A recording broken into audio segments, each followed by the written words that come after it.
All right. Call this informal hearing subcommittee to order of the Peace Officer Standards and Training Commission. I just want to remind everybody that all post commissioners have previously agreed to recuse themselves from any vote that would constitute a conflict of interest. The most obvious of these would include issues that may involve their own departments or people that they know personally. Because they've already agreed to do this, it should be noted that on routine matters that will be assumed non-verbally, these commissioners have abstained from that vote. Bigger, more controversial issues that may have a appearance of impropriety, those applicable commissioners will verbally abstain from those votes. We're going to take a roll to see who is here right now. I know we've got some people out in the hallway, so if everybody could just listen up, and we're going to see who's here. Christopher Watson. Christopher Watson. Seltane Batterson. Here, sir. Anna Templeton. Anna Templeton. Connor Cooper. Afternoon, Commissioner. That's my client. Yes, sir, Counselor. Thank you. Okay. David Smith. Yes, sir. Okay.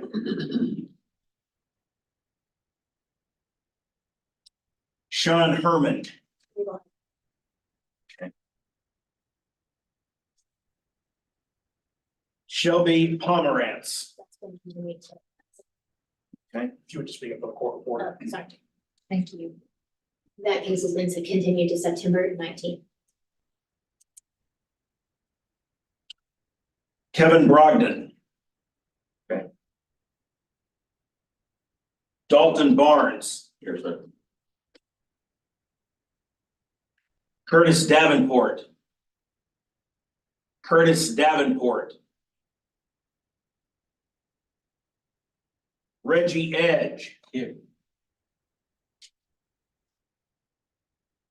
Matthew Gochenauer. Matthew Gochenauer. Dakota Jacob. Dakota Jacob. Carrie Naquin.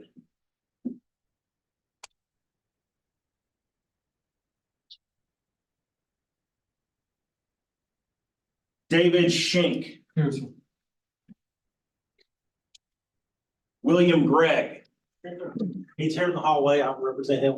Okay. All right. What we're going to do, just for everybody in the audience, we're going to take the folks that are present and we're going to run those particular cases first. And then we'll call a roll again at the end, make sure that nobody came in late. But we're going to go ahead and start with the Chattanooga Police Department and Seltane Batterson. Do we have a representative from the Chattanooga Police Department? Do we have a representative from? I just, Post Investigator Kevin Creed, I just emailed them to make sure they were present, can be present and stuff like that. Okay, we'll come back to that one. Connor Cooper, Johnson City Police Department. I understand that our legal team has an announcement, and Counselor, if you want to go ahead and step up, and if you would just sir identify yourself for the record before we get started. Yes, sir. Jack Berg, attorney for Mr. Cooper. We've reached an agreement in that matter to put him on a suspended status. There may be some other things that are occurring with that matter and related events. So we would ask permission for that to be placed in a suspended status, and he has agreed to sign the order once it's submitted. Legal. Yes, Associate Counsel Mary Beth Nicely. Mr. Connor Cooper is going to have some pending litigation in the coming days. Therefore, we agreed to suspend his post certification indefinitely until the conclusion of that litigation, where at that point he may come in front of the commission to seek to come out of that suspended status and start his case from the beginning to the end. Okay, so we have a agreed order of indefinite suspension and to place this in suspended status. Any questions from the commissioners? Mr. Director, I actually do have a question, Commissioner Wright. How do we want to break down, now, since we do have 5 members, do we want all members to All members can vote. vote on this now that we're a non-member? Yes. Commissioner Wright, I'll make a motion to accept the plea. Commissioner Jeffers, second.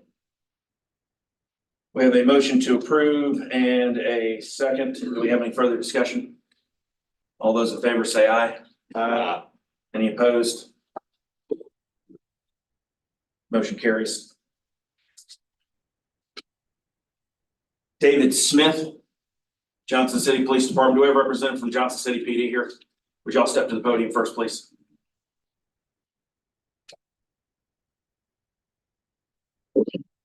Johnson City Police Department is here for David E. Smith. Mr. Smith was submitted for decertification based on his resignation in lieu of termination. Gentlemen, if you would identify yourself for the record and state your name and your position, and then tell us why you're here. All right. I'm Lieutenant David Hilton with the Johnson City Police Department. I work in internal affairs. Allegations in this case is that on October 18, 2023, at approximately 4:09 p.m., officers responded to the residence of off-duty Officer David Smith in reference to a call by his fiance. The residence is located on Longview Drive in Johnson City, and his fiance advised responding officers that she and Officer Smith were in a verbal argument, and he threatened to lock her out of the house. Both parties advised this dispute was verbal in nature and no assault occurred. Later that day at approximately 10:11 p.m., officers responded to the residence after Ms. White again called 911 and advised that she was actively observing Officer Smith destroying property via their surveillance cameras. And she advised the property he was destroying did not belong to them. Officer Smith advised the officers while they were on scene the property was jointly owned by him and his fiance. While officers were on scene during the second incident, Officer Smith brought Lieutenant Drew Guider his department issued radio, stated he did not break it. It appeared the antenna was broken off the radio. And Officer Smith also told Lieutenant Guider that he did not break his department issued PDA. The findings of facts from the investigation are that Officer David Smith was off duty on October the 18th, 2023. On-duty officers responded to his residence located on Longview Drive in Johnson City at approximately 4:09 p.m. on October the 18th. Officer David Smith and they were involved in a verbal dispute. Officer David Smith threatened to change the locks on the house that they owned together. Two neighbors saw the on-duty police response to his residence. One of the neighbors, Sandy Mennel, saw Officer Smith kicking decorations and plants in his yard. Another neighbor, Mr. Calvert, saw Halloween decorations all over Officer Smith's yard, decorative lights out at the road, and plants were overturned. On-duty officers responded to Officer Smith's residence a second time at 10:11 p.m. on the same date due to Officer Smith destroying property.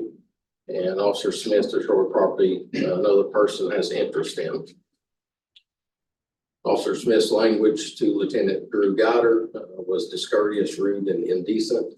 Officer Smith's vulgar language towards the police department and members of the police department was indecent.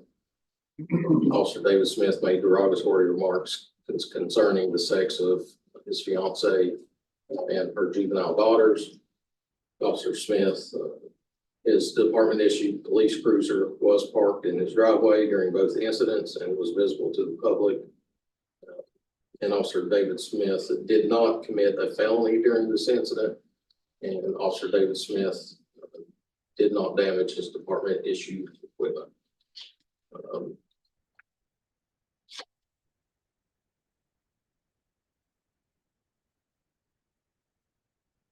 The sustained findings from this investigation was that Officer Smith violated general orders 300.08 unbecoming conduct,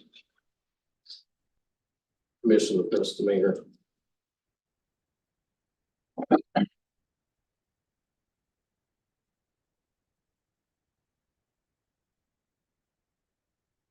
courtesy, rank, and position. Derogatory ethnic remarks. I believe that's it. Questions from the commissioners?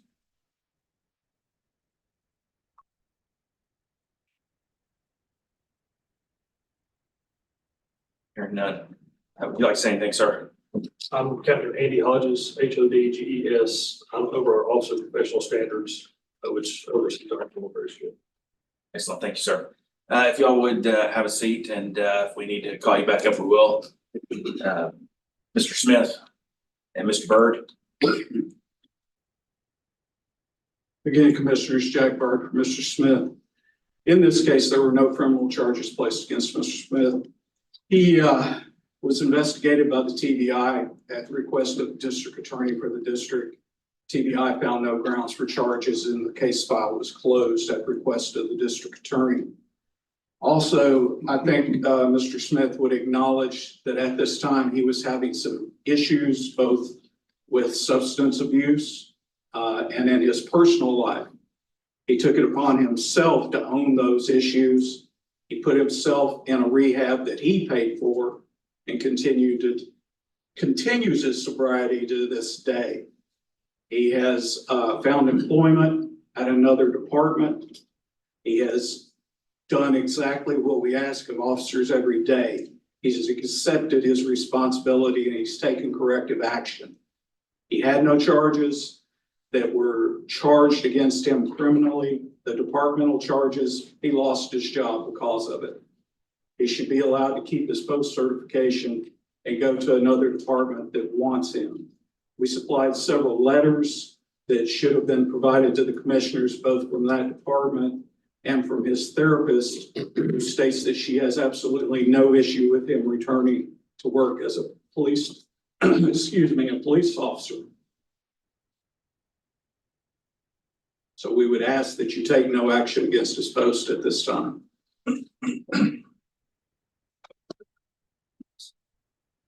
Questions from the commissioners? Commissioner Jefferson, how long have you officially been out of your treatment?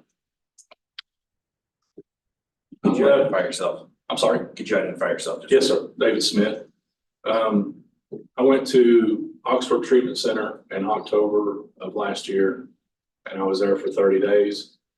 And as soon as I left there, I started what was called EMDR therapy with my therapist. And I'm still continuing to see her, even though I've already completed the EMDR therapy.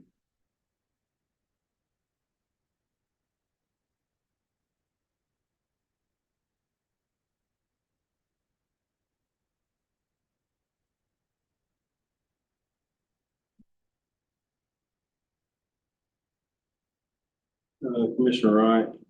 Mr. Smith, what department? I understand you're working for another department now.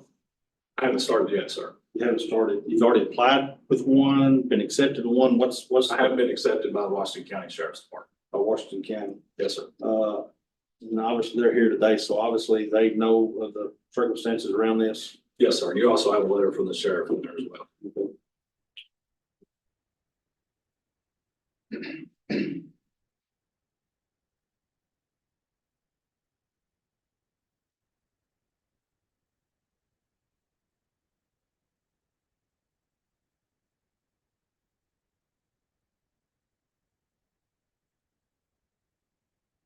Commissioner Wright again. Yes. Mr. Smith. Do you feel like you'll fall back on substance abuse, or do you really feel like you've kicked that and can move on from it? And I've learned through this whole ordeal that I can't have just one, because one leads to many others for me.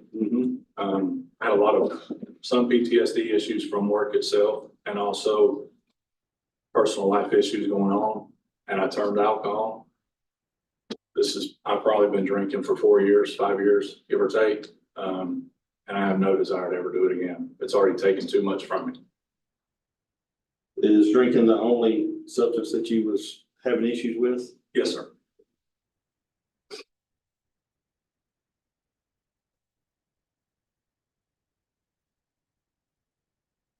additional comments or questions from the commission, the informal committee?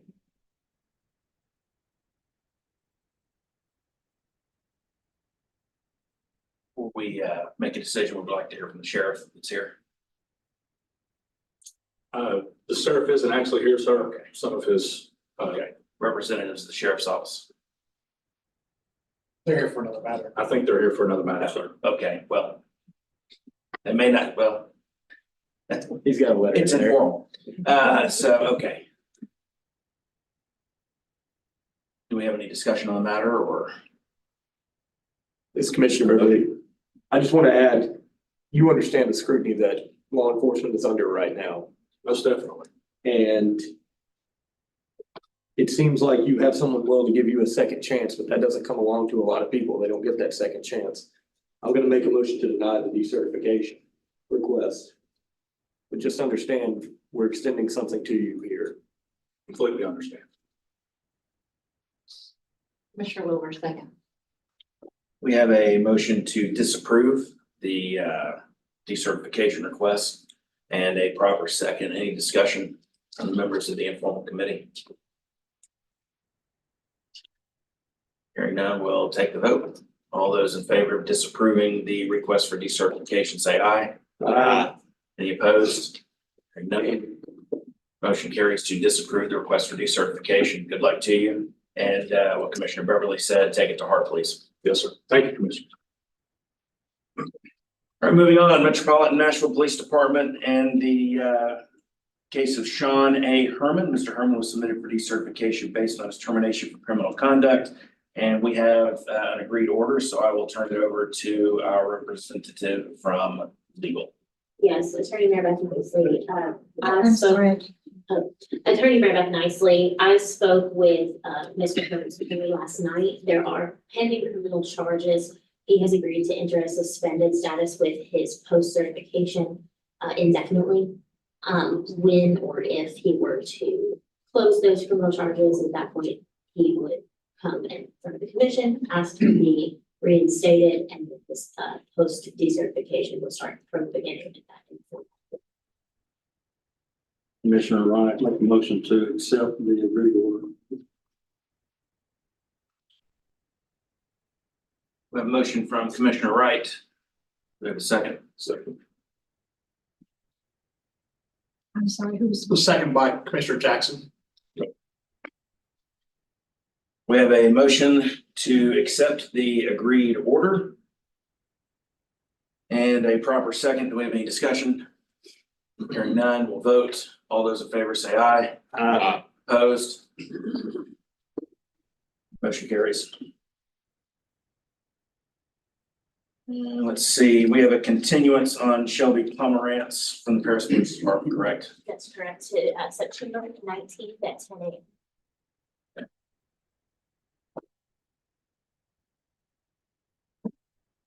Tennessee Department of Safety and Homeland Security, Kevin Brogden. Mr. Brogden was submitted for decertification based on his termination. Do we have representatives from the Department of Safety here? Yes, sir. You could, sir, identify yourself by name and position and address the informal committee on why you're here today. I'm Trooper Michael Handy with the Tennessee Department of Safety and Homeland Security's Office of Professional Accountability. So the case matter concerning Agent Kevin Brogden. On March the 1st, 2024, Agent Brogden allegedly physically assaulted his wife while trying to retrieve his phone from her. Agent Brogden had left the scene before Ms. Brogden called the Metro Nashville Police Department to the scene. The Metro Nashville Police Department conducted its investigation and ultimately issued an arrest warrant for domestic assault on Agent Brogden. On March the 2nd, 2024, Agent Brogden turned himself in to the Metro Nashville Police Department for the charge where he was arrested. On March the 25th, 2024, the Davidson County General Sessions Court dismissed the criminal charge of domestic assault. On April 25th, 2024, Agent Brogden was terminated from the Department of Safety and Homeland Security because he was an executive service employee and could not appeal his termination.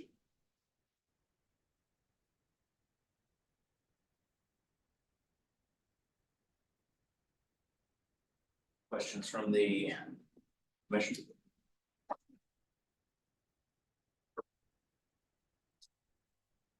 Commissioner Wilbur, is this the case where the victim had a big bruise on her chest from his actions? Yes, ma'am. What other injuries did she have? I know that was the main one. Did she have some to her arm? And if you don't know, that's okay. No, ma'am, I do not know. From my understanding, that was the only physical bruise that she obtained. Thank you.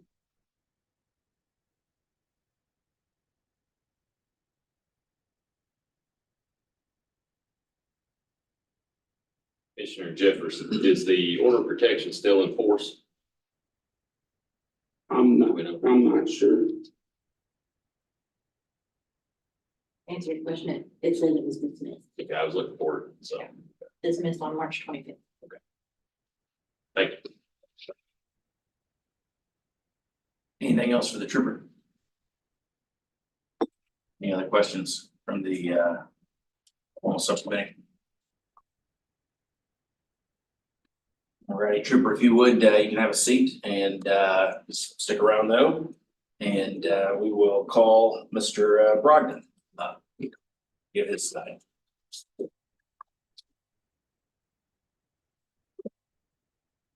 Kevin Brogden. Go ahead.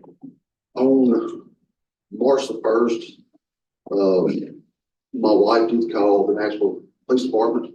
I was notified on March the 2nd when Davidson County Sheriff's Office advised me that I had an order of protection against me and that I could pick it up in the morning. I instantly called my SAC and my supervisor, no answer. I talked to Director Allen, which put me on administrative leave at that moment, and advised they had an arrest warrant for me in Nashville. I called the investigator and turned myself in on Murfreesboro Road. I spent 12 hours in jail. On March the 11th, had a hearing for the OP. It was dismissed as a result of testimony and evidence presented with prejudice by Special Master Dana Ballinger. It was confirmed by Judge Robinson of the Circuit Court of Davidson County. I was interviewed by troopers of OPA on March the 18th. They was given all the documentation of the dismissal and a recording of the court of all parties involved. On March the 25th, I went to General Sessions Court for a disposition hearing instead of a appearance hearing, and the DA's office dismissed it failure to prosecute. On May the 2nd, it was expunged and signed off by a judge of 2024. On April 25th, I was notified by the Tennessee Department of Homeland Security that I was expiration of executive service, that I would receive 10 days of pay. My last day would be May the 9th, after I was found any wrongdoing. Currently, I'm employed in Madison County Sheriff's Office, which took place on May the 29th of this year. Questions from the commissioners? Commissioner Wilbur, this was dismissed because she did not prosecute, not because there was no finding that you did commit these acts, correct? They told me it was fair to prosecute. She did not show up. There was a conversation between my attorney and the DA that whatever happened there, I don't know, but it was fair to prosecute is what the order I have here, and it was expunged from my record. Do you deny that she was so scared when you were touching her that she urinated on herself? I'm unaware of that. You were standing there and you don't know? I do not know. The only thing I'm aware of is that she did have a bruise on her breast, where when I twisted the phone, she received a bruise. And if you listen to the audio recording, the judge says, and all the witnesses say, everybody's story matches. There was no excessive force. There was reasonable force necessary, and the judge said it should have never got to this point, that she was the primary aggressor, not me. Were you drinking? Is I that? was not. I'm a coach of the high school shooting sports team. And I left because she got in my son's face, which is her stepson, and cussed him and told him about 12 to 15 times to hit her. That's why I left the scene. You used a phrase there. I'm curious. There was no excessive force. That's reasonable. her. I understand, but what was your reason to use force? Only thing I done was got the phone, because she had both hands. She took my phone without my permission when we arrived at Nashville. She had my phone from the exit 148 for 2 hours. Okay. And when she got to Nashville, she took my phone again. I have an out to set up the camper. It was dark. And I tried to get my phone. She would not give me my phone. So when she put it in her hand, tried to put it in her bra, I twisted the phone and walked away. Okay, thank you.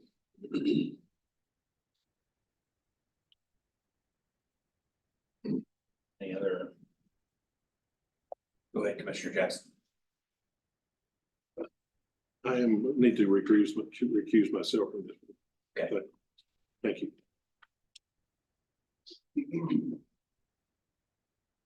Commissioner Jefferson, what is the current marital, are you two still married or separated, or what's your current status? We're still married. The house is my property. And she is still living in the household currently. Commissioner Everett, what county is the house in? Gibson County.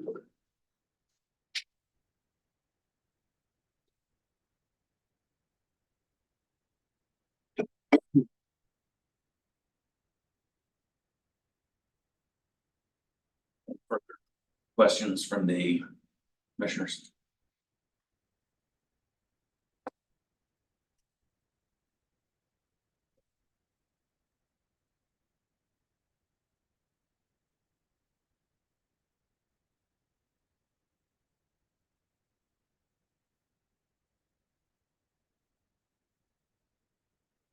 Mr. Jefferson, I got one more question as far as where you're trying to become employed, and I guess that would be you, sir.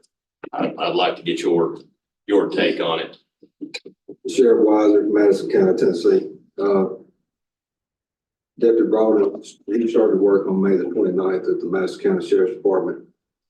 All the documentation that he's referenced as far as the dismissal, the court order, the expungement, that was all submitted to post, and they approved him to come to work. So I understand that Homeland Security is an executive position. There was no recourse for appeal. That's an at-will position at their pleasure. But in this country, we are still innocent until proven guilty. And there was an order of protection judge in Davidson County that said from the bench, he should have never been arrested. He is not the primary aggressor based off the testimony that she heard, and she dismissed it, and the General Sessions Court followed suit. So just what he's gone through with Homeland Security has been enough. I mean, there's no recourse for appeal. He was falsely arrested. The charges were dismissed by judges that hear those cases day in and day out. So he lost his job with the state. Prior to that, he was a stellar employee with the state of Tennessee with the Department of Revenue that had superb evaluations. So he's been railroaded, and he's continuing to be railroaded by Homeland Security because they're trying to get him decertified when they have the same documentation from the court that's been provided to the Post Commission. So I think, what we're dealing with here today is an injustice. And so that's my take on it. Any questions for the sheriff?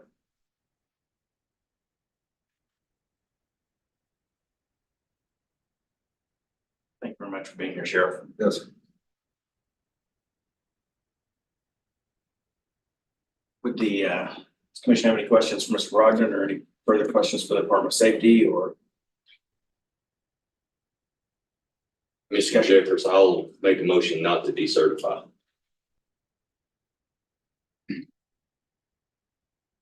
Commissioner Wright, second. And we have a motion to disapprove and a proper second. Any discussion?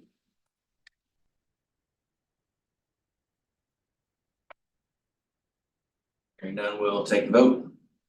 You have, No, I just, hearing none, we'll take the vote. All those in favor of the motion to disapprove, say aye. Opposed? hey, The motion does not carry. So we are back to where we were before. So we have two sides here that actually happen to be facing each other in the room, the way you're sitting, and perhaps some discussion as to the positions. my concern is, I've not been married that long compared to some people in this room probably, but I've never ever had a reason in the argument to use any force against my significant other. The fact that my phone may not be in my possession, I don't know if that's the route that it would need to go. And that's pretty concerning. Commissioner Wilbur, a finding of failure of the dismissal by failure to appear is not a finding that he did not commit these acts. It just means that the victim did not show up.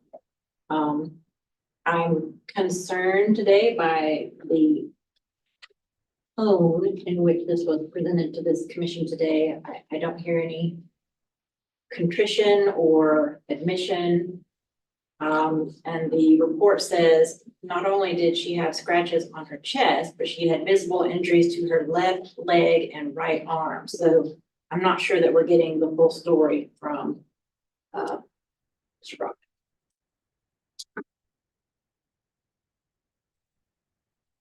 Commissioner Wright, Mr. Brogden, what is your current status with this female at this time? We are still living in the same house and legally we are still married. I have taken a substantial pay cut and financial, lost my benefits for a discount for college for my son. And I've taken a new job making a lot less money. I understand your And I have frustration not filed with the divorce. state, with the state, but that's not. I have not filed for divorce because I do not have the money. Every attorney says $5,000 up front. And she will not agree to sign any papers. And obviously she's not scared or in danger because she's still in my house.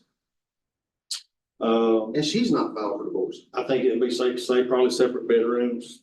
Y'all work like same shifts, like y'all have interaction inside the house. We have interaction in the house. I work different shifts. She works different shifts. I do ball games. Makes a little time with her, is it not? Hadn't been any issues at all, since this has occurred with y'all being in that situation. Zero. And I think that's kind of where I'm at, is the fact that she still currently put herself in this position. That if it was that significant, that hopefully she wouldn't have done that. That's kind of my stance, is she's still allowing herself to be in this position. Hadn't removed herself from it. It's kind of what I'm basing mine off of. I see both sides, and definitely the tone is not generally the way you want to present something to post when you're trying to keep your certification from both sides, either the sheriff's department or Mr. Brogden himself. I can understand frustration, but the frustration shouldn't be directed toward the post commission. Well, I was told by the commissioner that this would be withdrawn since the case was dismissed, that the Homeland Security would not move forward. So I was told by the post commission that we had to have a representative here and that it was going to be withdrawn for termination. And then we get up here and the trooper gets up here and presents his case and wants to move forward. The case was dismissed by a judge in Davidson County based off the testimony and evidence at the order of protection hearing. This is a judge that oversees these cases day in and day out. This is a female judge in Davidson County that handles order of protections every day And after the preliminary hearing, she said that he should not have been arrested from the bench. It's frustrating. Commissioner Wilbur, that was a preliminary hearing which only Mr. Brogden gave his side of the story and the victim did not testify, correct? No, ma'am. No, ma'am. Did the victim testify? In the order of protection, yes, ma'am. The That was, victim testified, my son testified, I testified. Did the victim testify? The victim testified first, my son testified second. I testified third. I've got the CD that was given to Homeland Security. If you would like to put it in the computer and listen to her review. I think that's where the confusion is. There was a preliminary hearing where all parties testified, and based off the judge's determination, it was dismissed based off the testimony of everyone involved from a judge that oversees border protection hearings day in and day out. She heard the testimony and said that he should not have been arrested. And this is just frustrating with the stance of Homeland Security. And I've known Mr. Brogden for years. He's coached youth athletics. I know his wife. This is an unfortunate situation, but I would not put my credibility or integrity on the line if I thought that something would happen in the future. And I've explained to him, if there is any incident, then I'm not going to tolerate it. He's going to be dismissed. But I think this was an unfortunate incident over a cell phone that was not handled properly. And we're here today. Commissioner Berman, Mr. Brogden, if she didn't show up to court, do you know why that didn't happen? Or y'all live together? I'm just curious. At the time, we was not living together because I was still under, even though the order of protection was dismissed on March 11th. Me and my son was still living in a camper until the general session's dismissal because I was on conditions of bond. Understood. And since now that you reside in the same house, has she stated why she didn't show up, or surely this hasn't come up at all? She won't talk about it.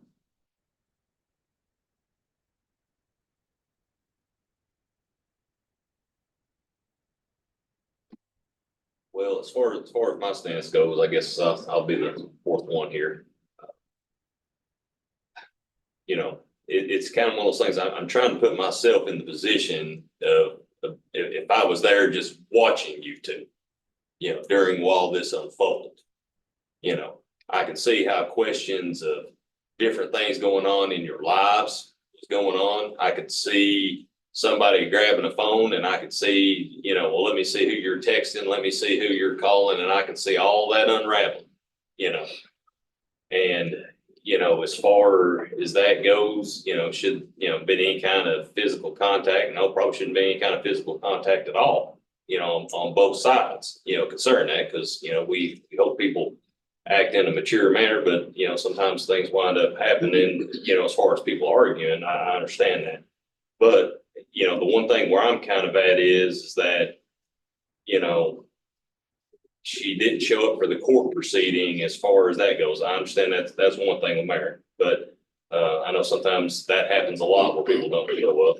But it was also one of those things too that I've seen order of protections issued on very little in my law enforcement experience. I mean, and I don't do that to degrade the situation, but I have seen some that are, I would say, highly questionable. And so it's kind of one of those things, the fact that the court case got dismissed, the order of protection got dismissed, was it a same judge or was it so was the general sessions judge the one that dismissed the charge there on the domestic assault? And then when it comes to the order of protection, was it a domestic violence judge or was it a same judge or was it two different judges or what? It was two different judges. Judge Ballinger, Special Master Dana Ballinger was the order of protection hearing. Okay. And then the circuit court judge, I received a letter in the mail later on that he confirmed her ruling. That was from circuit court judge. Okay. Then on March 25th, it was a judge.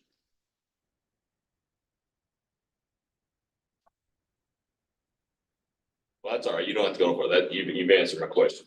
So, I mean, to kind of finish up my last part of that, And I've seen this a lot, especially comes from a rural area. There's a lot of times, a lot of people can't wind up getting divorced because they can't afford to. And sometimes they stay together, you know, because of financial reasons, and I get all that. And I guess that's my other part is that, you know, with that being said, if somebody was in teetotal fear of somebody, if I'm scared to death of somebody, what they might do to me in my sleep, I ain't gonna hang around at night and be in the same home with them. I mean, I'm not even gonna be in the same room with you. You know what I'm saying? I mean, I would remove myself. However, so I mean, that's the reason why I voted not to be certified. Mr. Brogden, I got a few, Commissioner Wright, a few more questions. How long did y'all been together up to this incident? We've been married since 2018. I lost my wife in 2010 to a helicopter crash. We started dating somewhere between 2011 and 2012. Have there been any other issues during, obviously y'all had some marital issues. It didn't just lead up and blow up over a cell phone. We had some issues prior to us getting married. Nothing that ever got physical, nothing that ever, just verbal confrontations between each other. Correct. Started dating in 2011, 2012. Here we are, 2024. She's still in the house with him. That's just kind of where I'm at with it. Also on the cell phone, the incident started at the 148.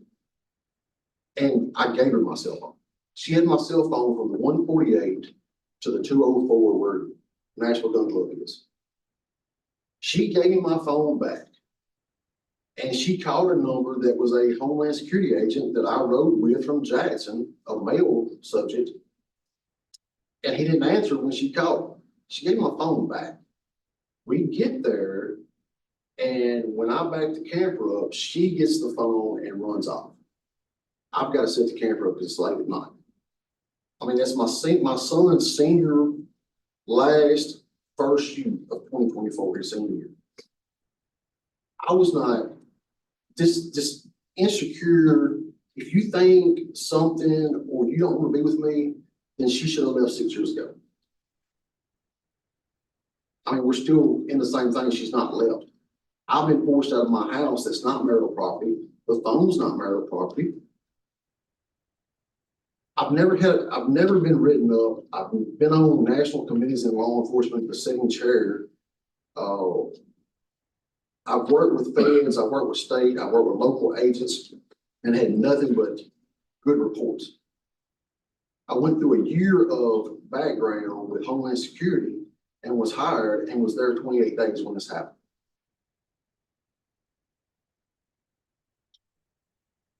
Commissioner Wilbur, as an appellate prosecutor, unfortunately, I see a lot of instances where a battered person cannot leave due to a financial situation or no family living nearby. So does your wife work outside the home? She makes more money than I do.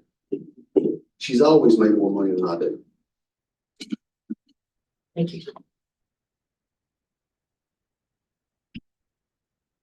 Based on, and thank you all very much for right now, based on what was, Sheriff, what you said about Department of Safety, I'm going to give them an opportunity to step up and discuss, if you would step back up. And if you want to clarify your point with the informal committee. Well, in the recommendation that was written up by Deputy Commissioner Gregory Mays, it was a couple of policy violations that were outlined in why we terminated him or we expired his executive service because due to state laws and unbecoming conduct.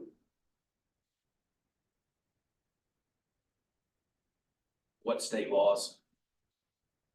Well, it says, well, in our policy, it says conformance to laws. If facts revealed by a thorough investigation indicate there is evidence that an employee has committed an act or acts which constitute a violation of civil or criminal law ordinance or infraction other than a parking ordinance, the member may be deemed to have violated this subsection, even if the member is not prosecuted or is found not guilty in court. And then, the unbecoming conduct part of it is unbecoming conduct shall include any conduct which tends to bring the department into disrepute or which reflects discredit upon the department or any employee of the department which tends to impair the operation and efficiency of the department or an employee or which violates departmental policy.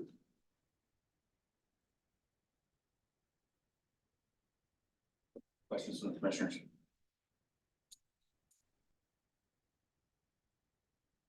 Sir, stepped up. I'm assuming you're with the Department of Safety. Yes, sir. Sergeant Toby Carter, Department of Safety. Just wanted to make the point that it's our department's stance with facts like in this case, we request the decertification on termination cases. The fact that his actions caused a bodily injury of somebody. It wouldn't matter if it's this individual or not. It's not like it's a person who has been dead. It's everybody that has this type of fact would request decertification.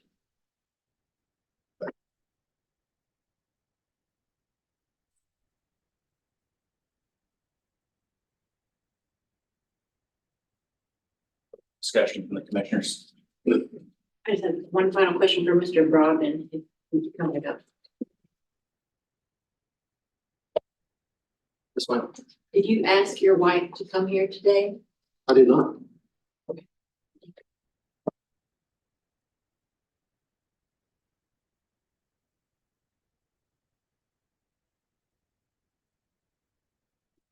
Commissioner Wright, just gonna see where it goes. I'll reinstate the motion to disapprove the decertification.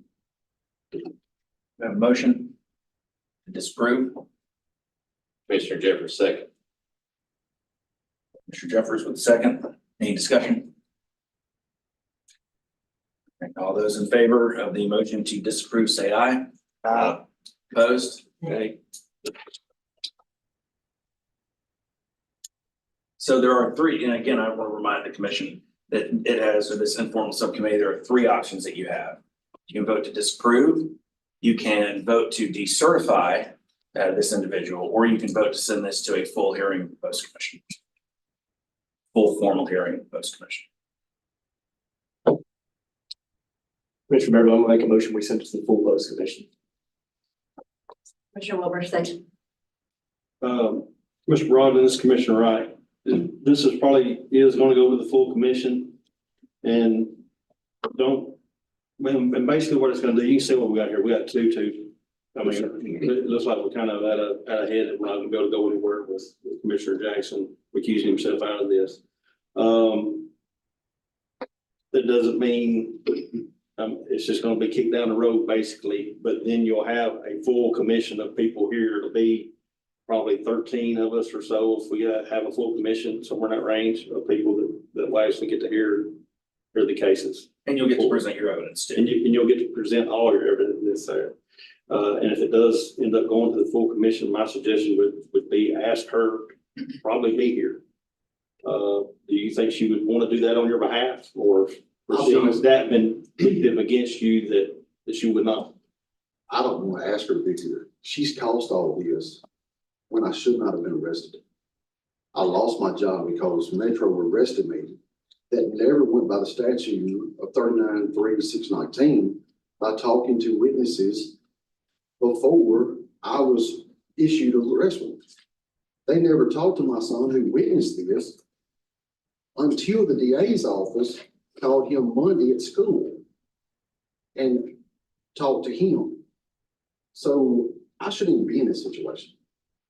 I understand. I think this is definitely not the end of it. I don't want you to think that let's fix some closing around me. It is just going to give you an opportunity to present evidence, and it'll be against a broader group.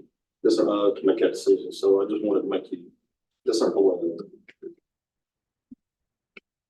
Okay, so we have a motion by Commissioner Beverly to send this to full commission, a second by Commissioner Wilbur. Any further discussion? We'll take the vote. All those in favor of the motion to send this to a formal commission hearing, vote aye. Aye. Opposed? Hearing none, motion carries. This matter will go to a full commission hearing. Our legal counsel, sir, will explain to you exactly what's going to happen next with that. Yes, sir. Thank you. Moving on, Tennessee Department of Safety and Dalton N. Barnes. Mr. Barnes was submitted for decertification based on his termination. Trooper, I know you already identified yourself the last go around, but if you would, just for the record, identify your name and position and state why you're here. Yes, sir. So again, I'm Trooper Michael Handy with the Tennessee Department of Safety Homeland Security's Office of Professional Accountability. I'm here regarding the decertification of Trooper Dalton Barnes that was an employee with our department. So the facts of the case is Trooper Dalton Barnes was involved in this first pursuit on October 18, 2023. He was traveling well above the speed limit without emergency equipment activated. Trooper Barnes failed to notify dispatch of the pursuit, even when the vehicle made obvious evasive actions on the city street. Trooper Barnes did not confirm he was involved in.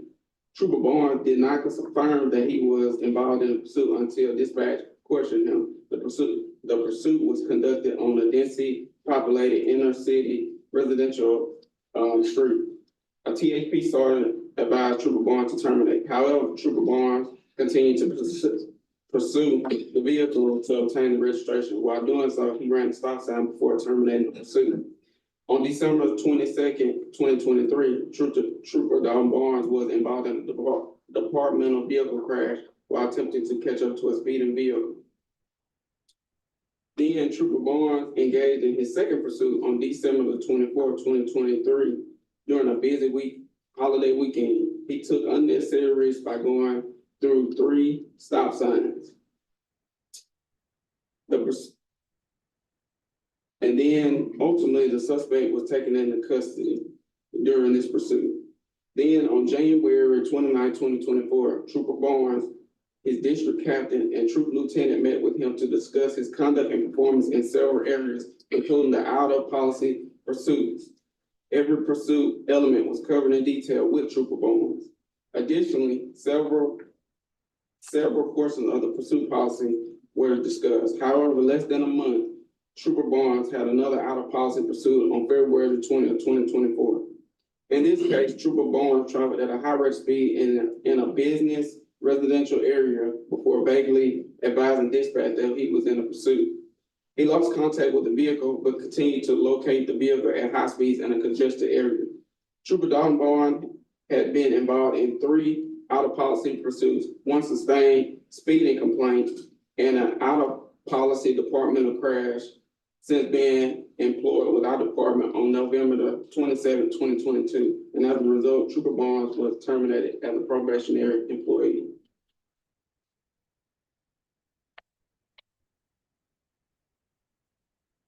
Questions for the trooper?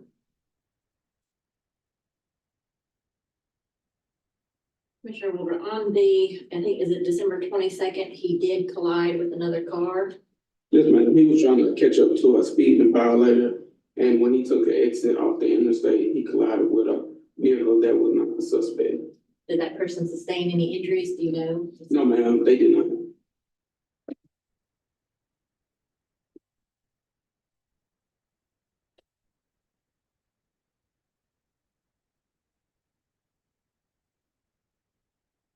Questions for the trooper?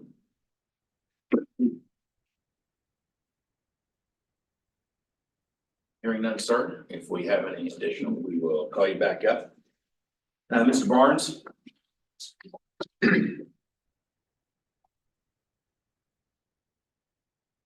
Commissioner's name is Dalton Barnes. I'm currently an officer with the Union City Police Department. I'm standing here before you today with my training sergeant, Sergeant Brandon Adams. I request that you allow me to stay a commissioned peace officer in Tennessee. I am not here to deny any of the policies that I broke. I know once I reviewed my camera footage that I had broken policies and was expecting disciplinary action.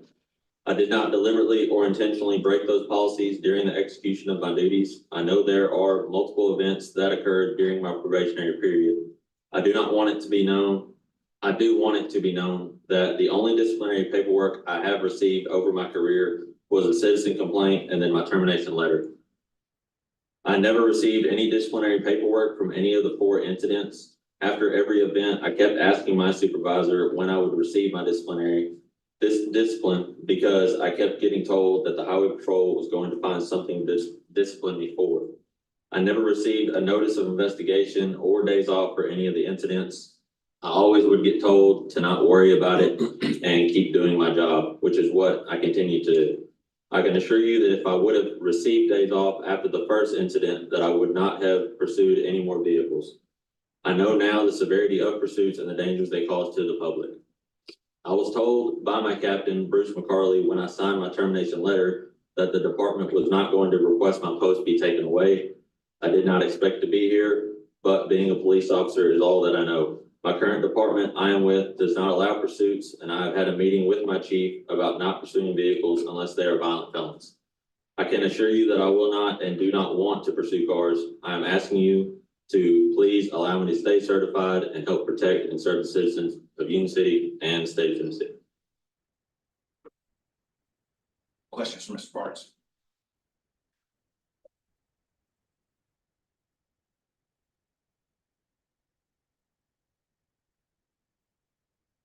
Commissioner Beverly, what are you doing for Union City PD right now? Are you in training or out on your own? I'm a patrolman. I just finished up phase 1 of FTO, and I have 2 more follow-on phases.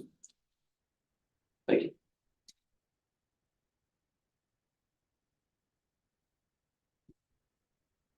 Commissioner Jeffers, I'd like to hear from the representative here from the police department. Sergeant, if you would identify yourself for the record and. Brandon Adams, GDI for Union City Police. Mr. Barnes was forthcoming prior to being hired about what occurred with THP. The chief talked with him, I've talked with him, he understands the severity of pursuits now. He is currently in prior to coming, I got with the corporal that I have over the FTO program. Got a status update on him. He's right where he needs to be. Of course, he excels in the traffic areas, the crash areas, the other areas that THP normally doesn't deal with. He is right there where he's supposed to be. He's right on track to continue on through the training program. And the only fault that I can say that he probably had was just like myself. He was a young officer. He was eager. And apparently not being pulled in or reined back in the beginning caused his ultimate termination. I worked with Commissioner Wright. Me and him been involved in some of the same stuff that he was in. I can't speak for the rest of y'all, but I know the 2 of us have. Anybody young, eager in this job loves it, want to catch the bad guy, and that's exactly what this officer was trying to do. Ended up losing his job for him, and he accepts that. Thank you.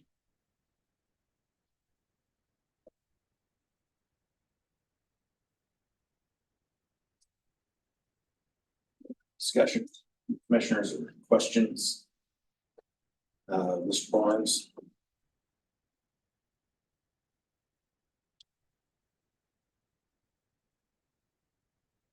Commissioner Beverly, motion to disapprove on the decertification. We have a motion to disapprove by Commissioner Beverly. We have a second. Commissioner Wilbur, second.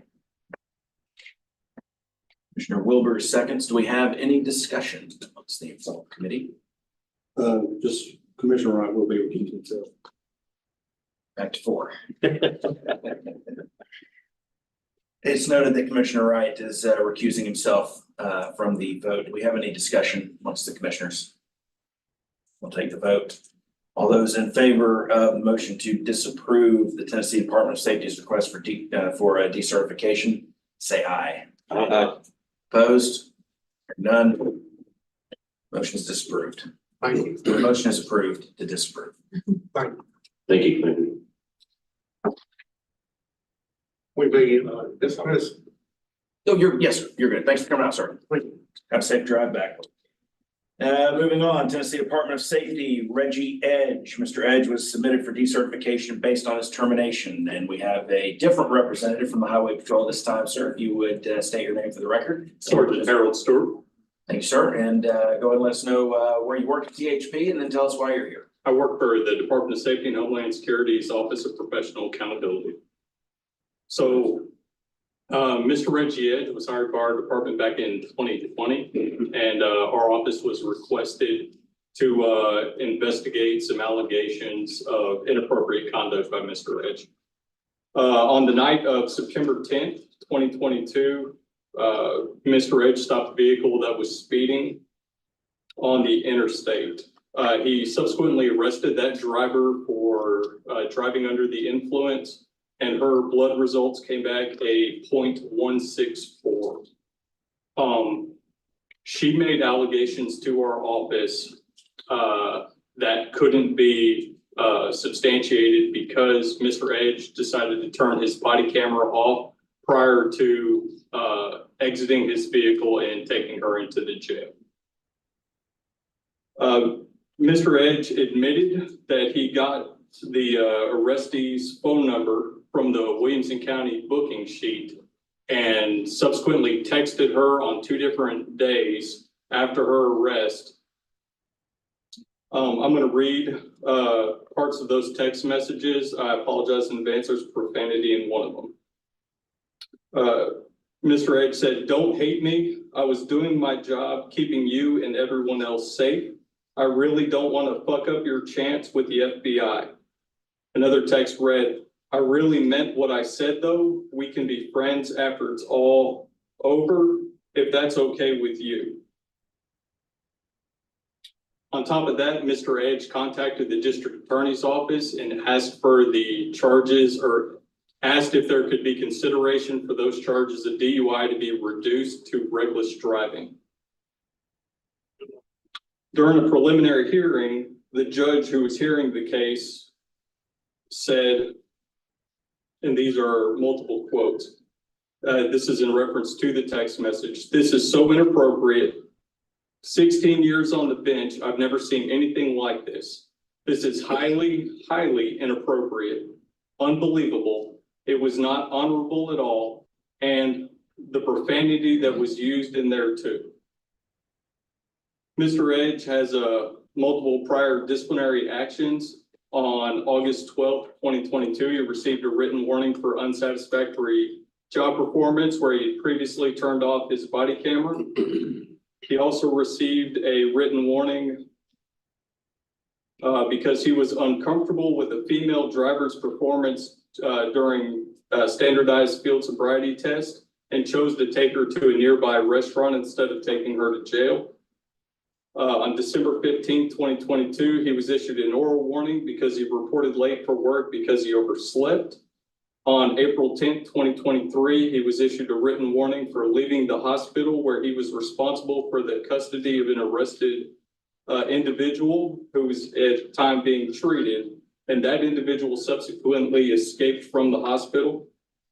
On September 16th, 2022, Mr. Edge sent inappropriate and threatening text messages to a female trooper as a joke, and he received a 10-day suspension for that conduct. Trooper Edge was subsequently arrested not only for his actions during the arrest of that driver that he texted, but also for the good of the service.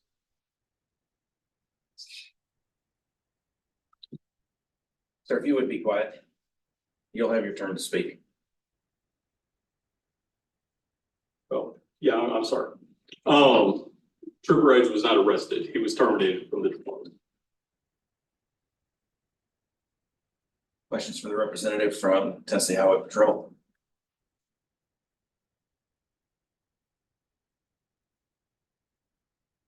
All right, sir, if you would have a seat. Yes, sir. Mr. Edge.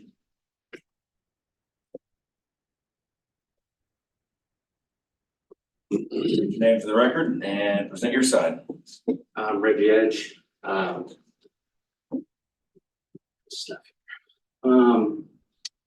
I'm just gonna start first with the rest of those text messages.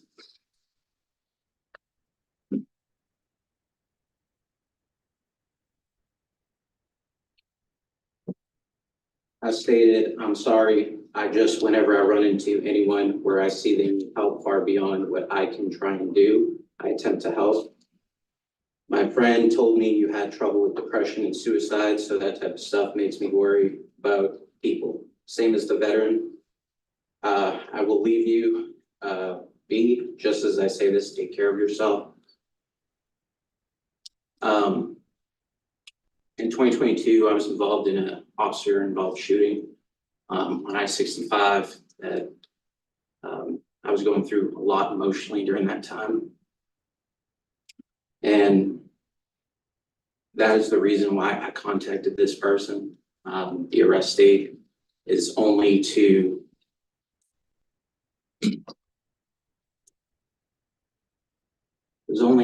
check up on that person. There was no other reason other than that. I also had a friend who killed herself 6 years prior to that. So I had a lot of trauma that was going through. That was the reason why.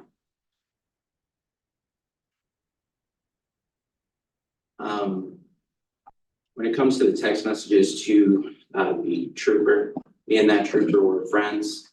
We talked all the time. We always jokes like that. That's just how we joke. I got a new phone number. It was a boneheaded move. And I took responsibility for that. I didn't fight it. I even went in and said, that was just very stupid of me to do. In regards to the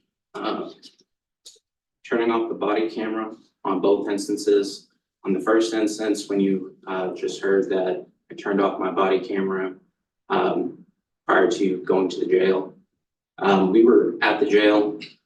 We are to log our videos into the system. And I always do it the same way each and every time. I'm under the impression that there are also video camera and audio, along with there is a female, since this arrestee was a female, there's a female jailer who also was there during the interaction. And also in the reports of Mr. Sergeant Harold Stewart, it's in here multiple times that I was not inappropriate with the arrestee while the camera was on. And she has also gave false allegations multiple times where I was truthful multiple times.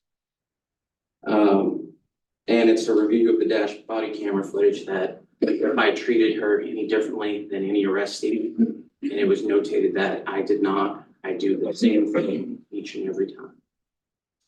On the other instance that you heard, I muted my body camera and I said some things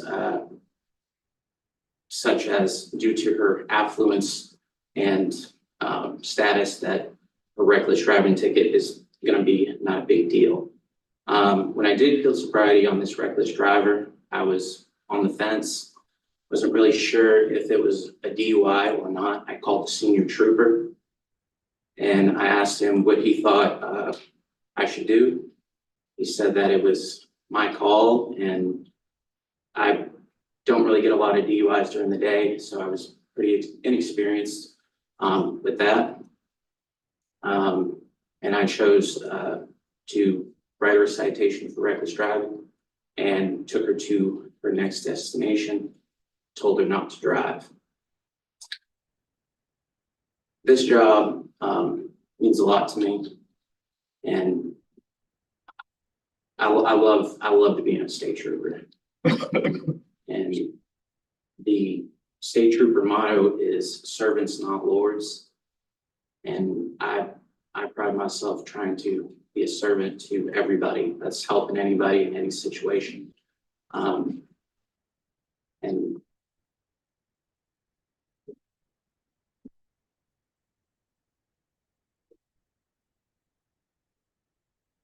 even though I might lose my post today, I would like to continue being a police officer somewhere else. I've had time to really look at all of the things that I was involved in and had time to reflect within 2 years. After I was supposed to sit out for 7 months, I went through counseling, and also after my termination, I continued that counseling.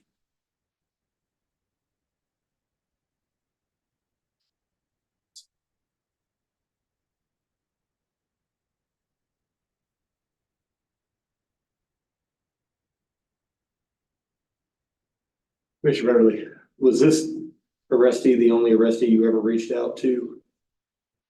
No, there was another one before her, who was the veteran that I spoke of. I didn't get to reach out to him directly, but his friend, who showed up at the scene, and he was trying to kill himself that day, as he was driving under the influence.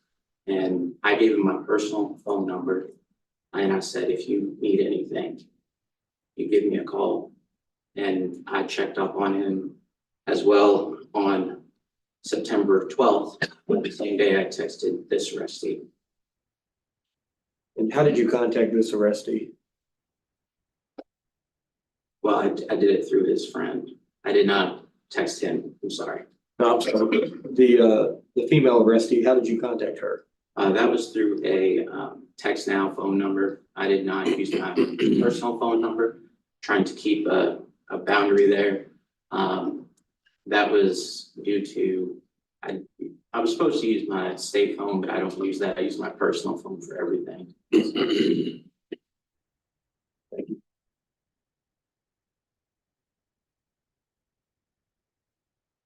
Those are the only two people you've ever sent a text message to that you had an enforcement interaction with? The only two? Arrestees, correct, yes. There was What about people you wrote tickets to? I did not contact anybody I wrote a ticket to. What about people you pulled over and gave a warning to? I did not write any tickets that I pulled over. No, gave a warning to. No, I'm saying, have you texted any other people that you've come into contact with while working for the Tennessee Highway Patrol in an enforcement capacity? That's what he asked, I believe. And it sounds like we're maybe splitting hairs here a little bit. Have you ever texted anybody else or called anybody else that you use your job as a state trooper to turn on your blue lights and seize them, right? Make a traffic stop, and then respond to an accident, whatever, and then reach back out to them using the information that you collected through your law enforcement duties, such as a telephone number? No. Those are the only two people? The only two people. Would you count a crash as an enforcement? I just said crash. Okay, I'm sorry. So, and you would get a phone number for the Titan report. So did you reach out to people that were in crashes? There was a fatal crash that I spoke to. I was talking to them. I went to it was in June. It was two people that was in that crash, and elderly people. And I spoke to them and their family, and they also have contacted me, and we talked about the crash and everything that has to do with that. But I also checked up on them, and I also showed up at the hospital at their request. And I also showed up to their funeral, the funeral of one of the people that passed away.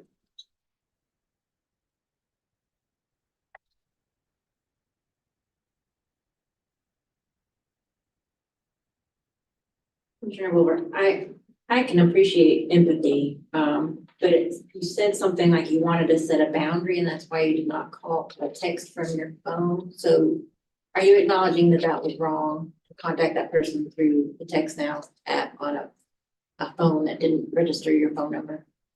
Yes, ma'am. I shouldn't have texted at all. There's a reason for boundaries on this job, and that type of behavior shouldn't have happened at all, even if I wanted to help. But And how did you find out she was suicidal? that was through the person at the jail. Me and her we were close friends, and she told me about the suicide. That's also, if I may continue reading here. Her response was, "These are true things, compassion and everything. Also, sorry, I'm not a big texter. I don't really use my phone at all when I'm doing something else, but yeah, Patton, supposed to be a trooper posting, was a really cool, admirable person. I honestly think she's gonna do big things in her life. But once again, thank you for that. Right now, other than my work in school, I'm gonna be focused on, but perhaps one day we'll see. I'm a busy person enough as it is, and I know you're a busy person too." There was no further contact after that, due to she's focused on the future and she's not onto herself. But you checked no on the box that said, "Is this person suicidal?" So when did you find out? Before or after? It was after I already admitted her into the jail. Should you have corrected that form? Yes, I should have corrected the form. I did not. And then I'm sorry, there's one more thing. The cell phone, you're playing music from your personal cell phone into your trooper car. Correct. Do you do that with every arrestee? Yes, ma'am. It's notated in his, in a footnote, that I play similar music. It was reviewed, multiple DUIs and arrests have been reviewed for the similar, same type of music. And it's not against policy to play personal music when you've got someone arrested in the back of your. It is against policy. At that time, they just put out the policy, again. A lot of troopers play music. It's just a way of kind of having the just noise in the background. Some people enjoy the music. I did sign that policy and I should have not had music playing, and I've learned about that now, and I can see why. Due to this investigation, there's a lot of things that can be misconstrued by just music I'm playing. I appreciate your candor. Commissioner Jefferson. Question I have is concerning the event of April 10th, 2023. In the paperwork here, it says written warning for leaving the hospital while responsible for the custody of an arrested individual who was being treated. That individual subsequently escaped from the hospital. Could you give me a little bit of the background on that? Yes, sir. I'm sorry, I skipped over that. That's all right. So I was helping a trooper on a vehicle crash. That's what the arrestee was involved in. They were fleeing that trooper. It came out as a distress call. So I get there. It's not a distress call. He just needed assistance. The trooper was still working on the crash, and the EMS came and said, "Hey, she wants to be treated. One of you has to go with us." I chose to go since this is his crash, and we were supposed to be transported to 5 minutes up the road to the hospital. So I followed behind and followed the ambulance from behind. I notified dispatch, told them this is what I'm doing. Within 5 minutes of that phone call and arriving at the hospital, I hear over the radio that, per my lieutenant, I was redirected to a fatal crash. Before going inside, before leaving, I went inside. I said, "Do you guys have a police officer here?" They stated no. I said, "Do you have a security?" "Yes." I said, "I was just directed to a fatal crash. A trooper should be here shortly to watch over to retrieve this suspect." I was following orders, and I was trying to just follow what I was told to do. But I've learned that I could have disobeyed that order and called that lieutenant, which I should have, and told him again, I'm on a fatal crash. I did find out through the investigation, he was informed that I was in transport with that suspect, but was told that he said that they're going to finish that crash pretty soon, send him to the fatal crash. But I did not know that at that time. But my assumption was he knew what was going on. So the person that you were there, what were they being charged with? Fleeing and evading. and some other drug-related charges. Thank you.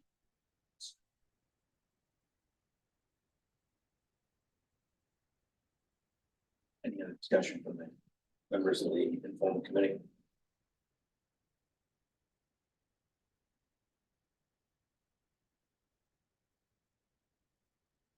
Does anybody want to make a motion or continue discussion?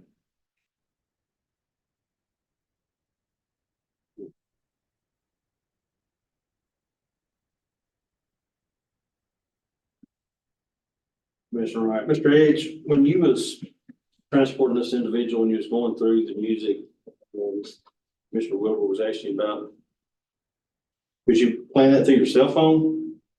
Yes, sir. Was you scrolling through your cell phone while you was transporting that individual to the jail? Yes, sir. And I've also done that and shouldn't be doing that at all. I was gonna ask you if you wrote tickets before for distracted driving and use a cell phone while driving. I don't write a lot of tickets for that, only if it looks like they're about to cause a crash following too closely. The computer essentially is almost like another device and phone, and we all use that as we're driving. But I was using the phone not to do work. That was to switch a song, and I should have just used the wheel, which basically allows me to click over to other songs without having to use my phone. Yeah, the computer and such, it's, I could be corrected if I'm wrong, but I think it's exempt through the state statutes, but use a cell phone to go through for library, things of that or not. And I do appreciate the empathy that, and it seems like the courage you have for some of these people, but your actual actions are pretty disturbing to me. The fact that, because you're not a licensed therapist, nothing of that nature, but reaching out, trying to offer some of these services. And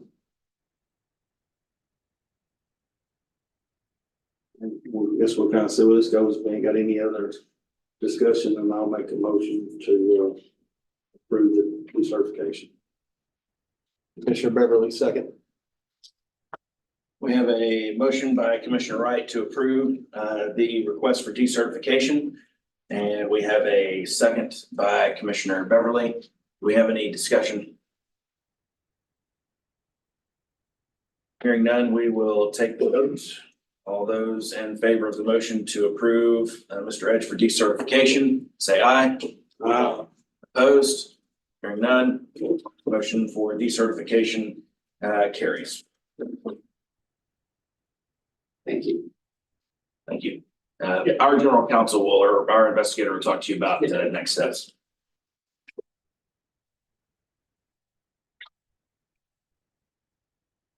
I think the next one on the list is, again, the Tennessee Department of Safety, Carrie Naquin. Would a representative from the Department of Safety step on up? And sir, if you would, identify yourself again and tell us why you're here. Yes, sir. Sergeant Toby Carter, Department of Safety, Office of Professional Accountability. We're here with Mr. Naquin. On March 26, 2023, he investigated a single vehicle injury crash on I-24. At the scene of the crash, there was indicators of impairment, such as 2 pill bottles inside the crash vehicle, and an empty can of alcoholic beverage. Also, another trooper Alexander, informed Mr. Naquin of the potential impairment of the driver because he admitted to drinking 4 alcoholic beverages. The driver was transported to the hospital, and Mr. McCain followed. At the hospital, Mr. McCain performed the HGN, horizontal gaze nystagmus test, and admitted during his OPA interview that he observed clues of impairment from that driver. In the room with Mr. McCain and the driver was the driver's friend, and after a conversation with these two, Mr. McCain agreed to do the HGN test while he videoed himself with the driver's cell phone. Mr. Naquin did not have on his body worn camera the entire time, so this part was not captured. But after Mr. Naquin performed the test and the video was reviewed, Mr. Naquin then used the facial identification mode on the cell phone to access where the video was and deleted it from the phone, and then went into the recently deleted folder and deleted it permanently from the device.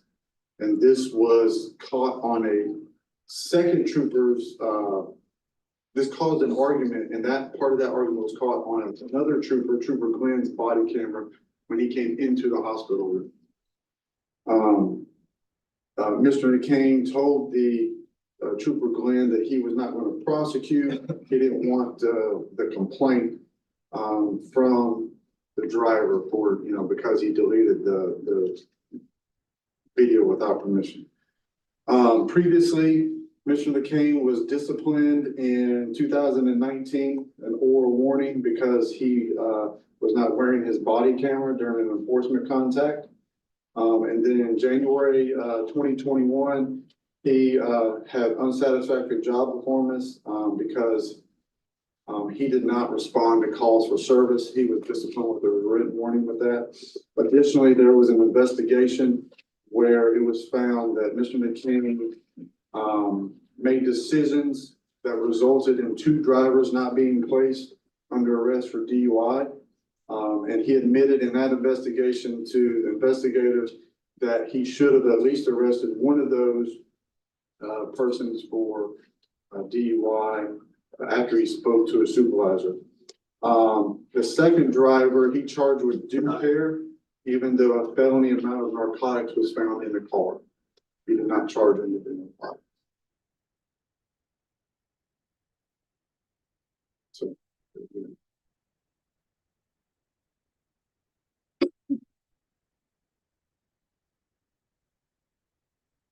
Department of Safety. You said there's body camera footage of an argument on another trooper's body worn camera that they entered in, and the trooper the former trooper you're requesting decertification for was arguing with the arrestee about how he deleted a video off the arrestee's cell phone. Yeah, there's a very, very small portion. I mean, it's just a few seconds. The trooper had been requested to come to the hospital by Mr. Naquin to bring a blood alcohol kit because he was going to take the blood for the prosecution. And when that trooper walked in, we caught a very just few seconds of them arguing about it, and then you can see Mr. Naquin notice him turning on his body camera, and he stopped talking, and it was over after that.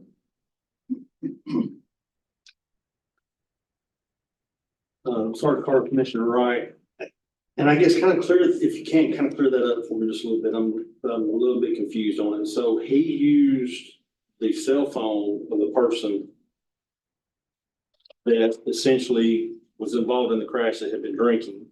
How did he obtain that cell phone from that person, and what, do you know a reasoning or purpose of why he was filming? It's my understanding that that person and his friend that was in the room wanted to see the clues that he saw when he did the HGN test. So he got the phone from the person voluntarily because he wanted him to film it. And, he did the test and recorded it, and then he deleted it. Does THP teach that technique in the basic training academy? Which to conduct HGN with somebody else's cell phone for demonstration purposes for the arrestee's friend? No, sir, not at all. Should he have had his body worn camera on at that time? Yes. And part of the interaction was captured, but Mr. Naquin left the hospital, went to his car and turned it off, which is fine. But when he returned back is when he did not turn it back on. Did he say why he deleted the video? I do not remember if he did or did not, sir.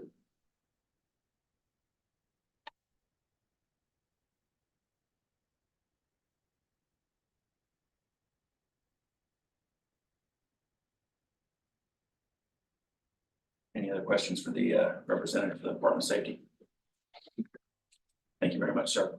All right, Mr. Naquin, can you step up, please? Go ahead and identify yourself, name and state your side of the story. All right, Kerry Naquin. So to clarify a few things, the shift before that particular crash, myself and Trooper Glenn worked a 7 fatality crash on 24 westbound, where kids, or where I think an infant, a child, and a few adults had passed away. I was at the hospital with the surviving passenger. They called me back to the scene, which was 45 minutes away, so that I could do field sobriety on the driver. I was assigned to Austin P football's team at the time. The driver, the at-fault driver, was one of my players that I escorted. Trooper Glenn performed field sobriety on him and didn't see any clues. That's why they called me back to the scene so that I can do it. I told Sergeant Hicks at the time, after I administered field sobriety, I said, you may want to get his blood because he's going to come back over the limit. His blood came back at a 0.105. We stayed out with that crash, I believe until 10 or 11 the next morning. Then we came back on shift, that very next shift. I told Trooper Glenn to meet me at exit 11's shift or second service so we could talk about, what went on. When we got there, Trooper Glenn was crying hysterically. They dispatched him to the crash. I told Glenn, because of his state of mind, I would work my county and his county, which included Robertson County, Montgomery, Stewart, and Houston. I was originally assigned to those counties, so I was familiar with everything. That's why I agreed to take his shift from him, because of how he was, his state of mind. And plus, I think at that time, I was the senior trooper on shift, so I thought that I was doing the right thing by looking out for that trooper. As far as that crash itself, I admitted to every mistake that I made. Honestly, my mind wasn't there because I was still focused on the crash itself, but being a senior trooper, I had to take care of the ones that was, I guess, the new troopers. When I got to the crash scene,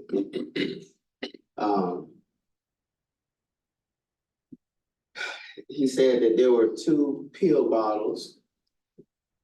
I picked up those empty pill bottles. I looked at the EMT worker that was there.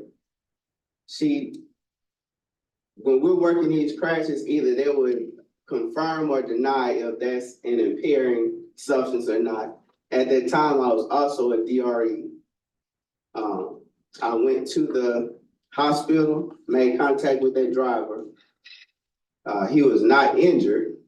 It was a single vehicle crash. He ran into a guardrail.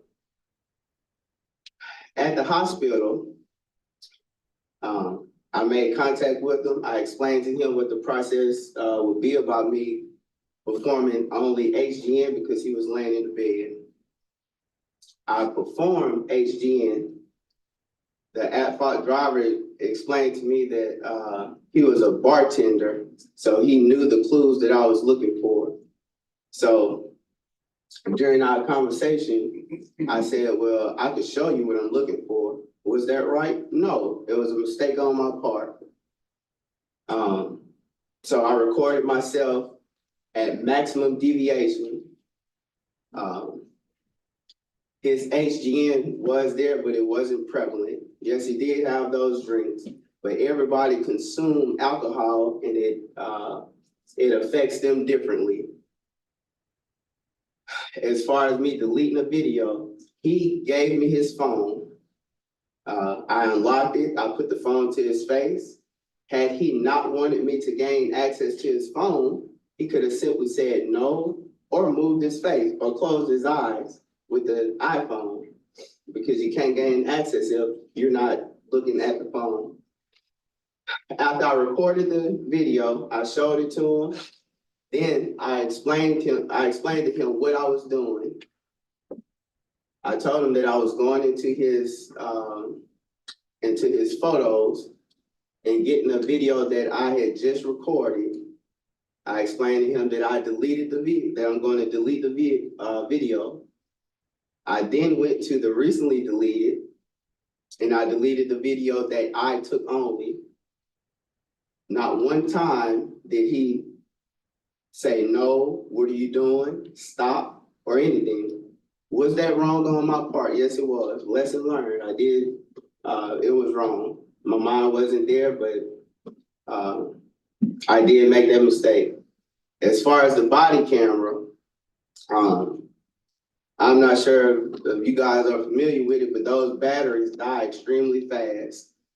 The Axon cameras, yes, sir. So I did cut my camera off going back to my patrol vehicle. Now I forgot to cut it back on coming in. Sergeant Carter said that Trooper Glenn had a small glimpse of me and the at-fault driver's interaction. He said that I was arguing with the at-fault driver. I've been married to my wife for 20 years, and I don't argue.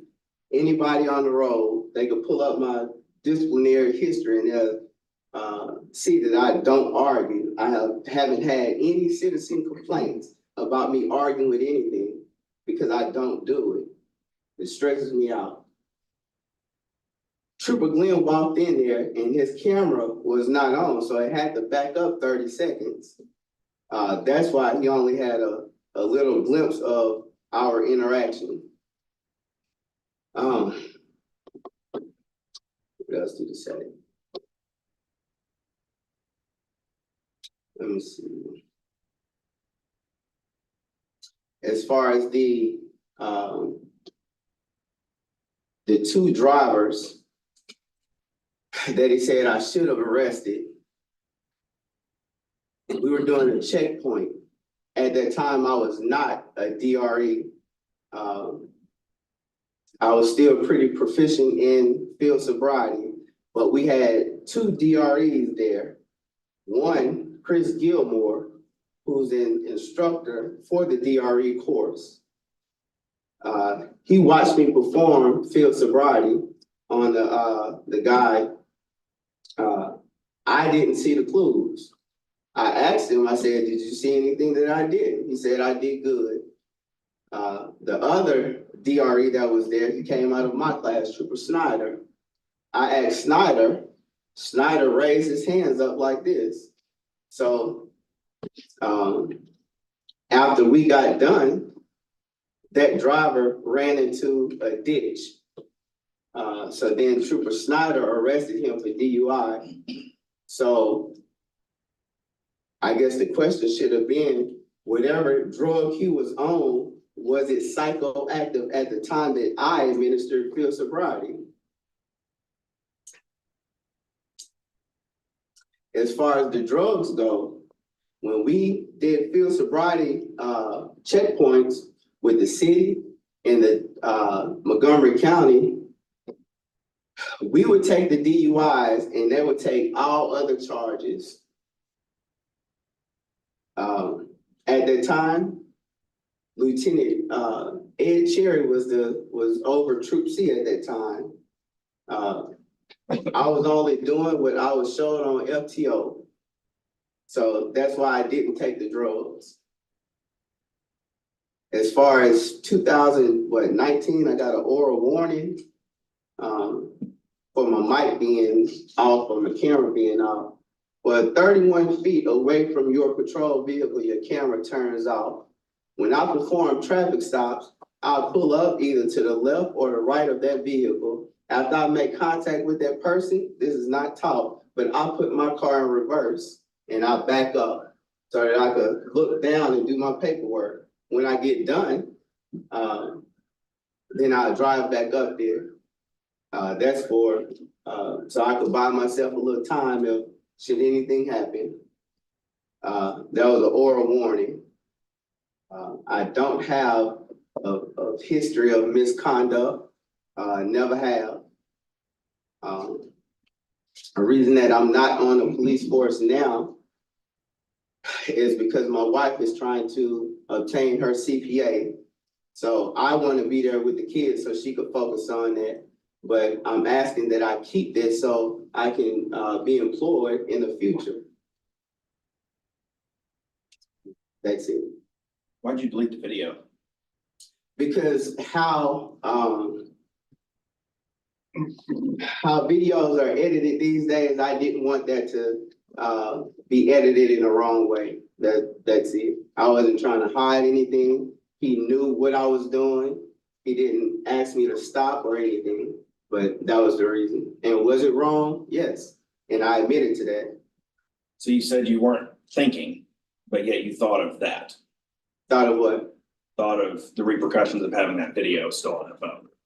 But you couldn't collect your thoughts, you weren't thinking, but you thought about that. Overall, I was focused on the crash that we just worked. So.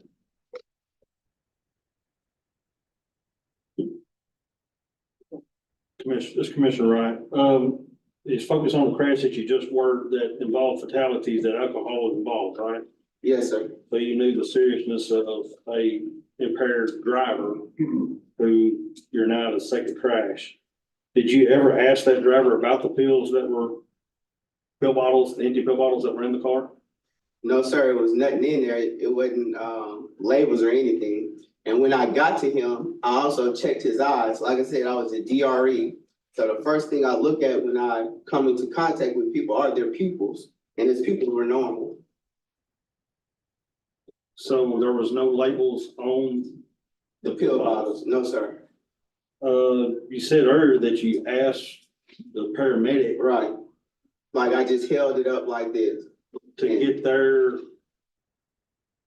opinion of whether that was an affecting drug or not. Yes. How would they have known what it was if it was empty bottles with no label? I'm not sure. I just held it up, sir. That's kind of a little bit puzzling to me. And I wouldn't know why you would ask a paramedic anyway, if you are a drug recognition expert, of why or what it would be in the bottles. It looks like you'd be the one that has been certified as that expert. Let me see.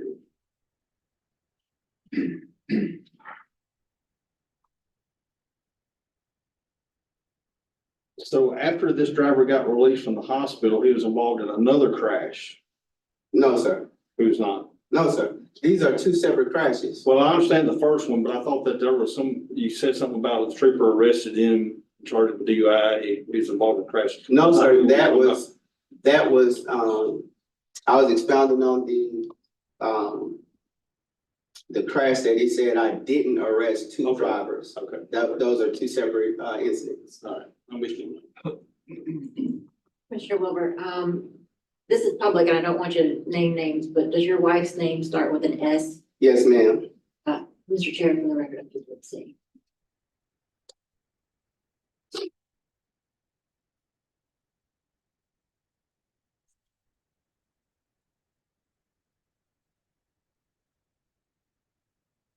Questions?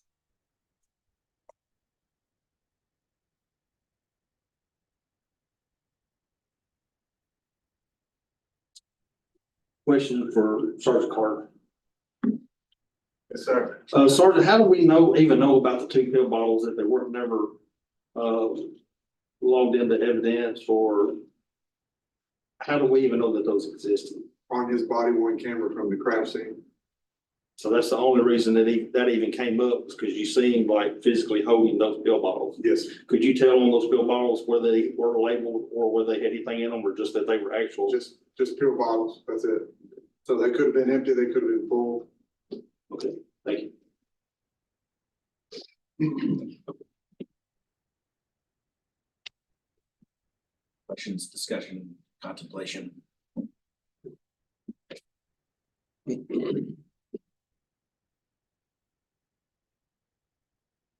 Motion. Commissioner Jeffers, I'll make a motion not to decertify. That's a motion to disapprove. Yes. A motion to disapprove by Commissioner Jeffers. Second. Commissioner Jackson, I'll second. Commissioner Jackson seconds. Do we have any discussion? Okay, take the vote.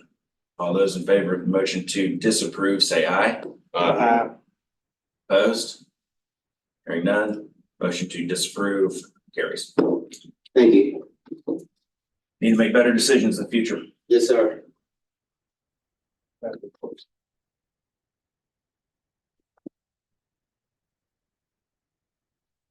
All right, Tennessee Department of Safety, David A. Shank. Mr. Shank was submitted for decertification based on his termination. Sir, I know you've already identified yourself, but just for the habit, if you would do it again. Yes, sir. Sergeant Toby Carter, Department of Safety Officer, for accountability. Mr. Snake, was on probation and on his FTO status. At that time, Mr. Snake was a lateral hire, so he had prior police experience, and at that time, with our department, the normal FTO program, lateral hire was 25 shifts with an FTO.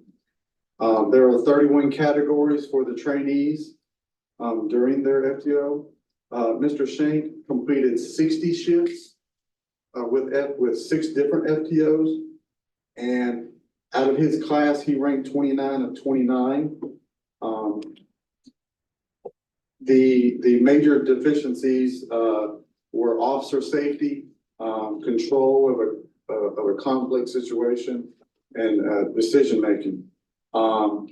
With one FTO, Mr. Shank, on a felony traffic stop, he was overly aggressive while he approached the vehicle and created a crossfire situation, putting the second trooper with the issue that she had to leave her cover.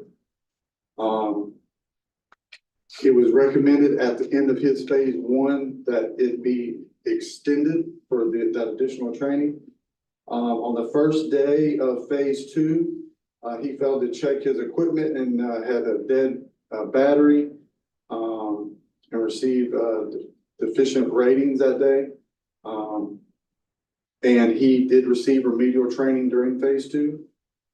He failed to provide, again, with officer safety on several occasions with not frisking subjects for weapons.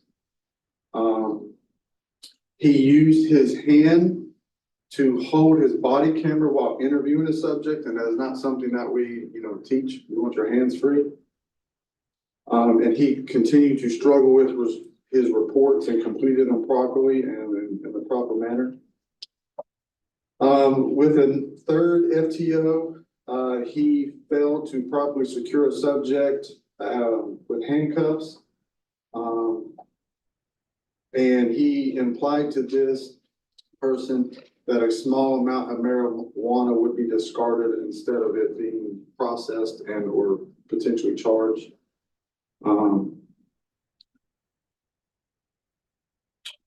While Trooper Sink was en route to a injury crash, he decided to go and help and remove an object from a roadway instead of continue to the crash to get there quickly.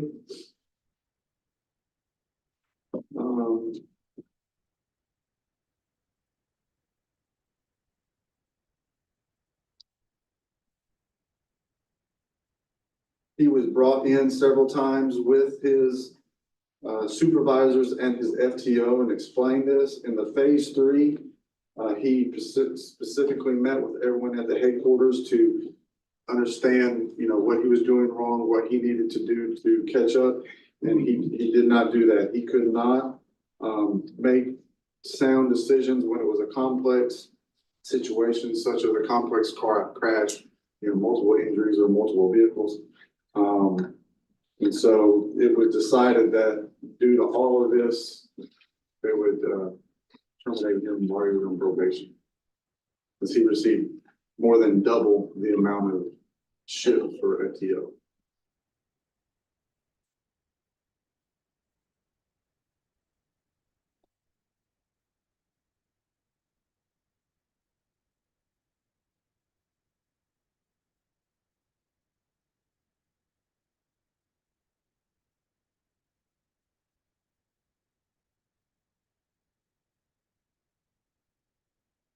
Questions for the Department of Safety?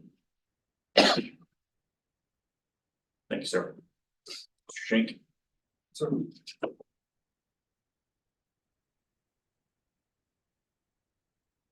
State your name for the record and give us your side. David Shank. I'd like to continue having my certificate that I earned and I deserve. I don't want it being taken away for no reason. I spent 8 years at the sheriff's office, 5 years in corrections. Made a decision for my family, my grandchild, to work for THB, to switch over to a business that washes out people. You know, it's sad. I threw away 8 years to make that change. My LTO was from the county I left. They was not happy I left. I mean, the sheriff told me if I didn't like it, come back, but of course I'm not going to come back. You know, I'm going to move on to bigger and better things. But I just don't understand how it just saddens me that I'm listening to everyone's story today and what you guys have to go through. I don't know how many times you do this in a year, but it saddens me that y'all have to go through this and make those decisions for people. It makes me look at my future like maybe I want to do something like that. Because we got some bigger issues going on, starting from the academies, training, and the people that we're hiring. And I'm talking about those are the ones that are the bad ones, those bad apples. But there's a lot of good guys that I've listened to that I watch it every day with those other guys. They're doing the same thing. You know, but back to my FTO, the reason why I was failing is because those guys were from the county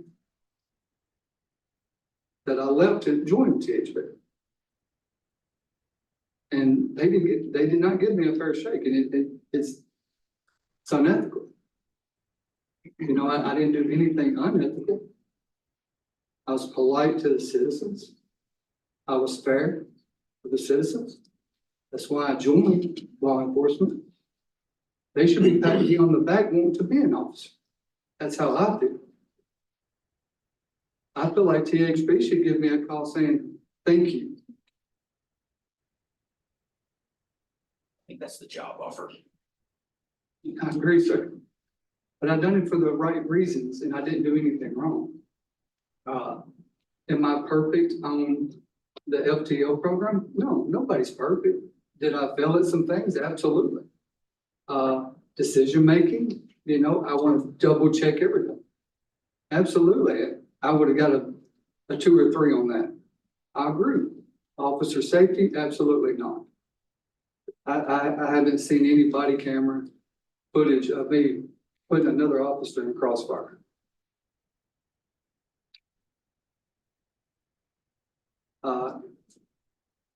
My first FTO officer told me to meet them at the sheriff's office for roll call. And I don't understand why when I should have been trained.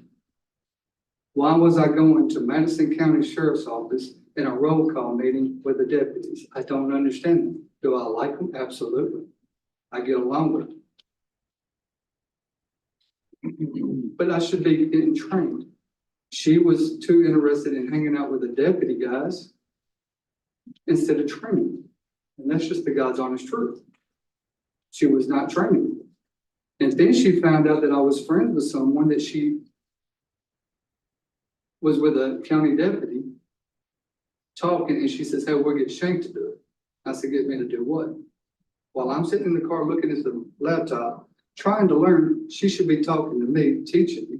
And she's telling me that I should pull over a female that she does not like that works for Madison County. They say she drinks all the time and she leaves the rodeo and wants you to pull her over. She doesn't know. She does know.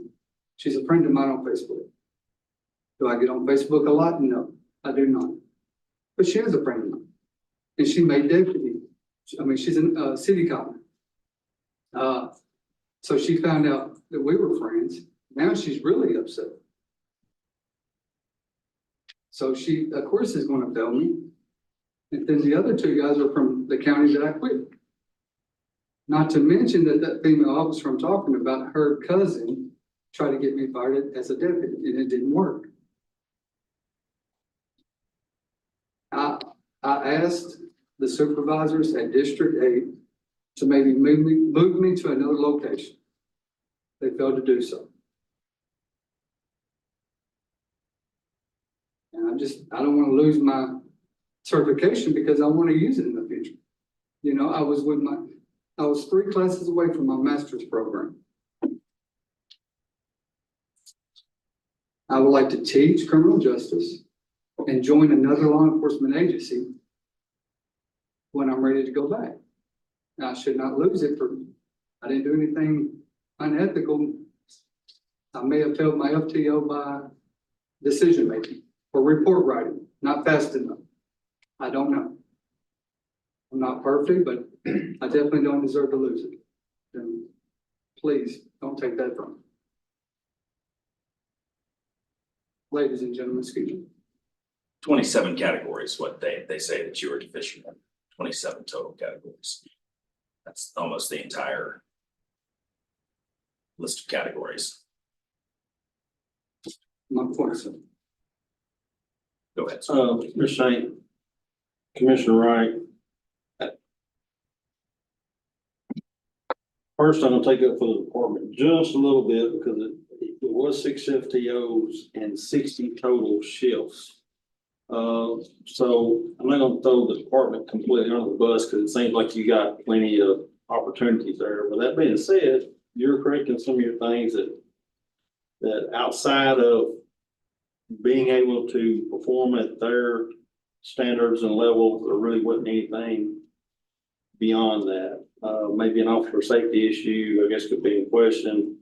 And obviously, it looks like it comes down to the last, it says terminated for his own safety and betterment of the department.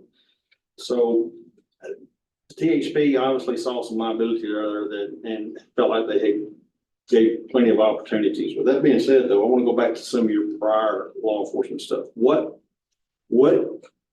department did you come from prior to that? Henderson County, sir. Henderson County? Yes, sir. Had you been with Henderson County that entire time or some other departments since you had got your post certification? Other law enforcement was basically working for a Judge Christy Little with youth and ministry. Other than that, I started with Henderson County in 2015, worked 5 years in the jail. 5 years were fully invested. They never moved me to the road. And I got a job opportunity for a defense program, military, in Fort Greeley, Alaska. And then whenever I turned in my notice, the sheriff said, hey, I want you on the road. I don't want to lose somebody good in the back. That's why you're back there. He says, I want you to go to the road. And I chose to stay here with my family, my kids. And I went to the road in 2020. And then I was an officer as an SRO the last 6 months of my being a deputy. I become an SRO. And that's when I decided to go with THP. Had you had any disciplinary action with Henderson County during your time of being a deputy? The only disciplinary action I received was from a Sergeant Quentin Garland. And he was highly intoxicated. He lost his job for drugs and alcohol. Shortly after, I left. But I deserved the write-up. I think he carried it a little overboard. I told him I would sign it. I was going on a stabbing call, holding a child as well. Stabbed the wife, holding the child. So I was going on that call. And, when I turned a corner in town, my radio, I'm assuming my radio cord hit the switch, which turned off the lights, but I had my sirens on. So someone, an ambulance, saying that my lights was not on, my sirens was not on, excuse me, my lights were not on, and they called in. Well, a day or two later, my sergeant brought that to my attention. I said, I'm sorry, I wasn't aware. And, which I was not. And he says, well, I gotta write you up. I said, well, I was wrong. I said, I prefer you do it verbal for my first time. And he says, well, I have to write it up as serious. I said, yes, sir. But no other write-ups. Okay, thank you. Commissioner Woolard, I just have a question. So you're saying that it was kind of revenge of these FTOs. You had 6 different FTOs. Were they all from your former office? I didn't have problems with, some of them I didn't know very well, from Carroll County. And they was just with me for a couple of days while others were busy. I didn't have any issues. The only issues I had was with 1, 2, 3 FTOs. And those 3 were all from your former? From there or lived there? Yes, ma'am. Yes, ma'am. Thank you. Commissioner Jeff. So just so I've got your history correct, so from 2015 to 2020, you were a corrections officer with the Henderson County Sheriff's Department? Yes, sir. Okay. And then from 2020 to what date you were a deputy and SRO with Henderson County? As soon as I was an SRO just like a month before I joined THB. Okay. So from 2020 to what date were you a road officer with Henderson County? From 2020 till October 2023. Okay. 22, excuse me. 22. Yes. Okay. Are you currently with any law enforcement agency now or applying with a law enforcement agency now? I've got several. No, I'm not. I have 2 city that wants me. They're very good guys. And I have FWC that's gave me a hiring status so far. So their academy starts in January. I'm deciding whether to go with 2 cities or go with FWC. And I'm probably going to go with FWC. It's a lot less money, but I'm going to give that a try because, I'm trying to tell you guys where I see wrong, but maybe there's some wrong on me as well. Maybe I didn't do as good on FTO. Well, so my other question is, what police academy? Have you graduated from a police academy? I went to, so me and my wife, we moved to Florida. So that's where we are. I drove 10.5 hours here to be here today and see my family, of course. But I went and paid $1,200 for their academy, which is 2 weeks to take their test, made a 93% on it, done their firearm, defensive tactics. And now I have to pay $250. I have not done that for me to put in an application. Yeah, but what I'm getting at is, have you graduated from the Trooper Academy? And then prior to that, did you graduate from a police academy in Tennessee? Toledo, yes, sir. Okay, all right. Great. No, Trooper Academy? Great academy. Okay. I have a question for Department of Safety, if you could step back up. Yes, ma'am. My dad always said, what do you call a person who graduates last from medical school? It's a doctor. Yes. This gentleman is ranked last. Do you routinely seek decertification on people who are last in their class? No. But this one, because he is deficient in 27 categories, that's the reason. Yes. Thank you.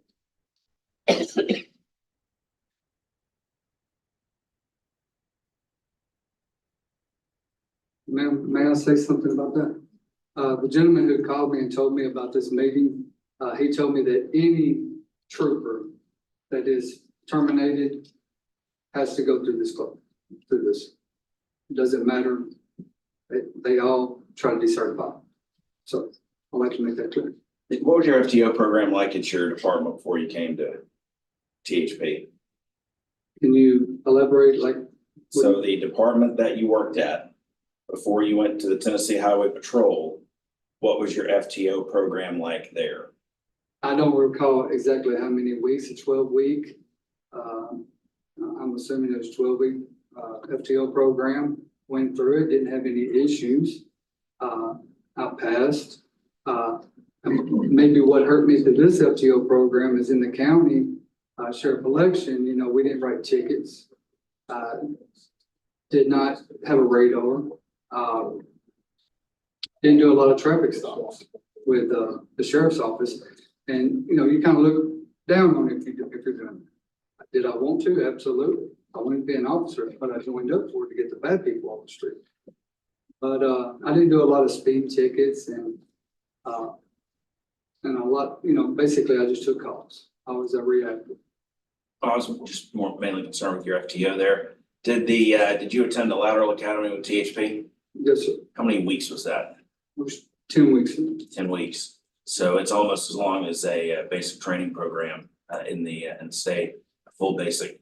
Did you conduct traffic stops in basic training where your lateral training with THP? Can you repeat that? Did you conduct traffic stops with your lateral program at THP? Did they train you in conducting traffic stops? Absolutely, sir. Did they train you in conducting speed enforcement? Absolutely, sir. They train you how to write tickets? No, sir, they really did not. They told me that I was expected to know that already as a lateral officer. And I explained to them, I did not write tickets. I never wrote a speeding ticket. And they told me many times, you are a lateral, you should know that. So they didn't go over, they didn't show you the ticket paperwork, or they didn't tell you how to write them. I mean, I don't know how THP writes tickets. Maybe electronic. Yes, sir. They gave me the ticket books. They did tell me to fill them out. And if I needed help, of course, they would help me. But yes, I wrote many tickets and violations as THP during the FTO program. Many. I mean, other than like one sentence that you gave to us a few minutes ago about maybe some of it might have been your fault. When you got up there and started talking, it was all about how they were just should have considered themselves lucky to have hired you. And you, disputed pretty much everything. Like this was all a vendetta. But there are 27 categories that 6 FTOs found you to be deficient in.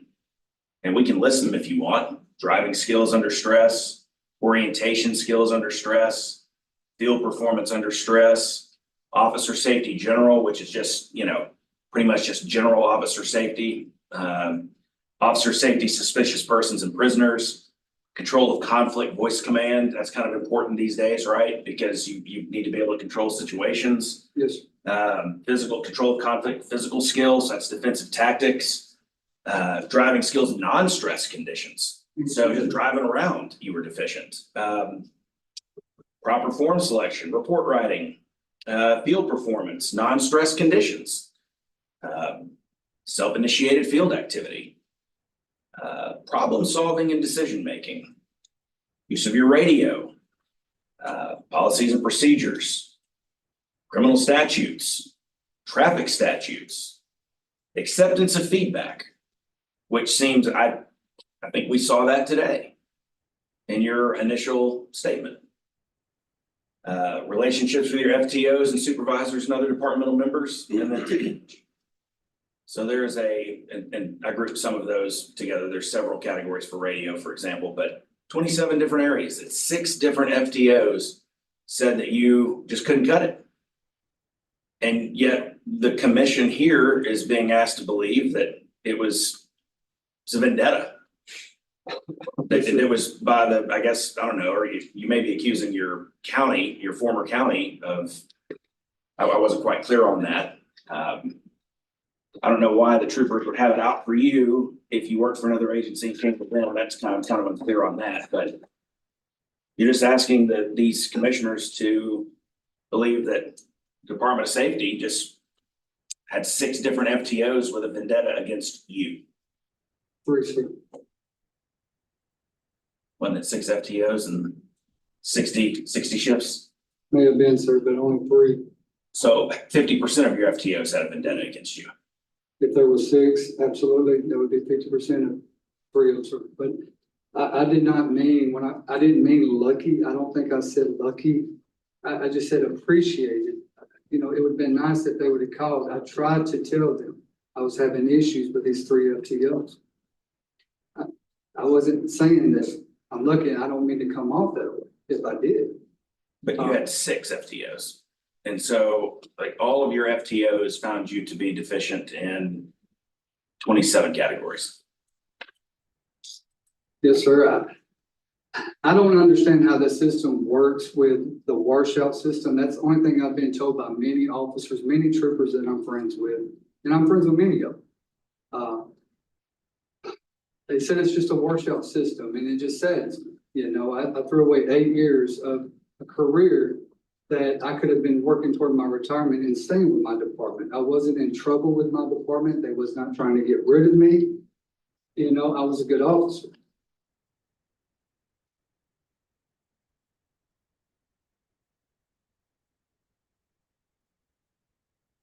I guess I wanted the commission board to understand that, you know, I feel for you guys as well, what you have to listen to, and there's a lot of things that lead up to that. It's a bigger problem, you know, that maybe I would like to address one day.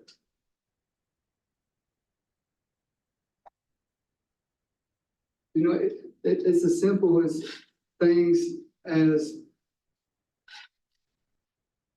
I don't want to go into that, but let's go back to the most important thing. You're saying that I failed my FTO, or that's what it says, but they would write comments on the system and they would put numbers 1, 2, 3, 4. I don't remember exactly how it works, but on a lot of these, I was passing until at the very end, and then it says unbecoming of a trooper. That doesn't make sense to me. The numbers that were passing throughout the several weeks, and then it just drops. That did not make sense to me, sir. Go ahead. I have a question for Department of Safety. Yes, sir. He's describing the San Jose model of FTO with DORs with a 1 through 7 ranking. Is that how the DORs are used? Sir, I don't have that information to answer that question.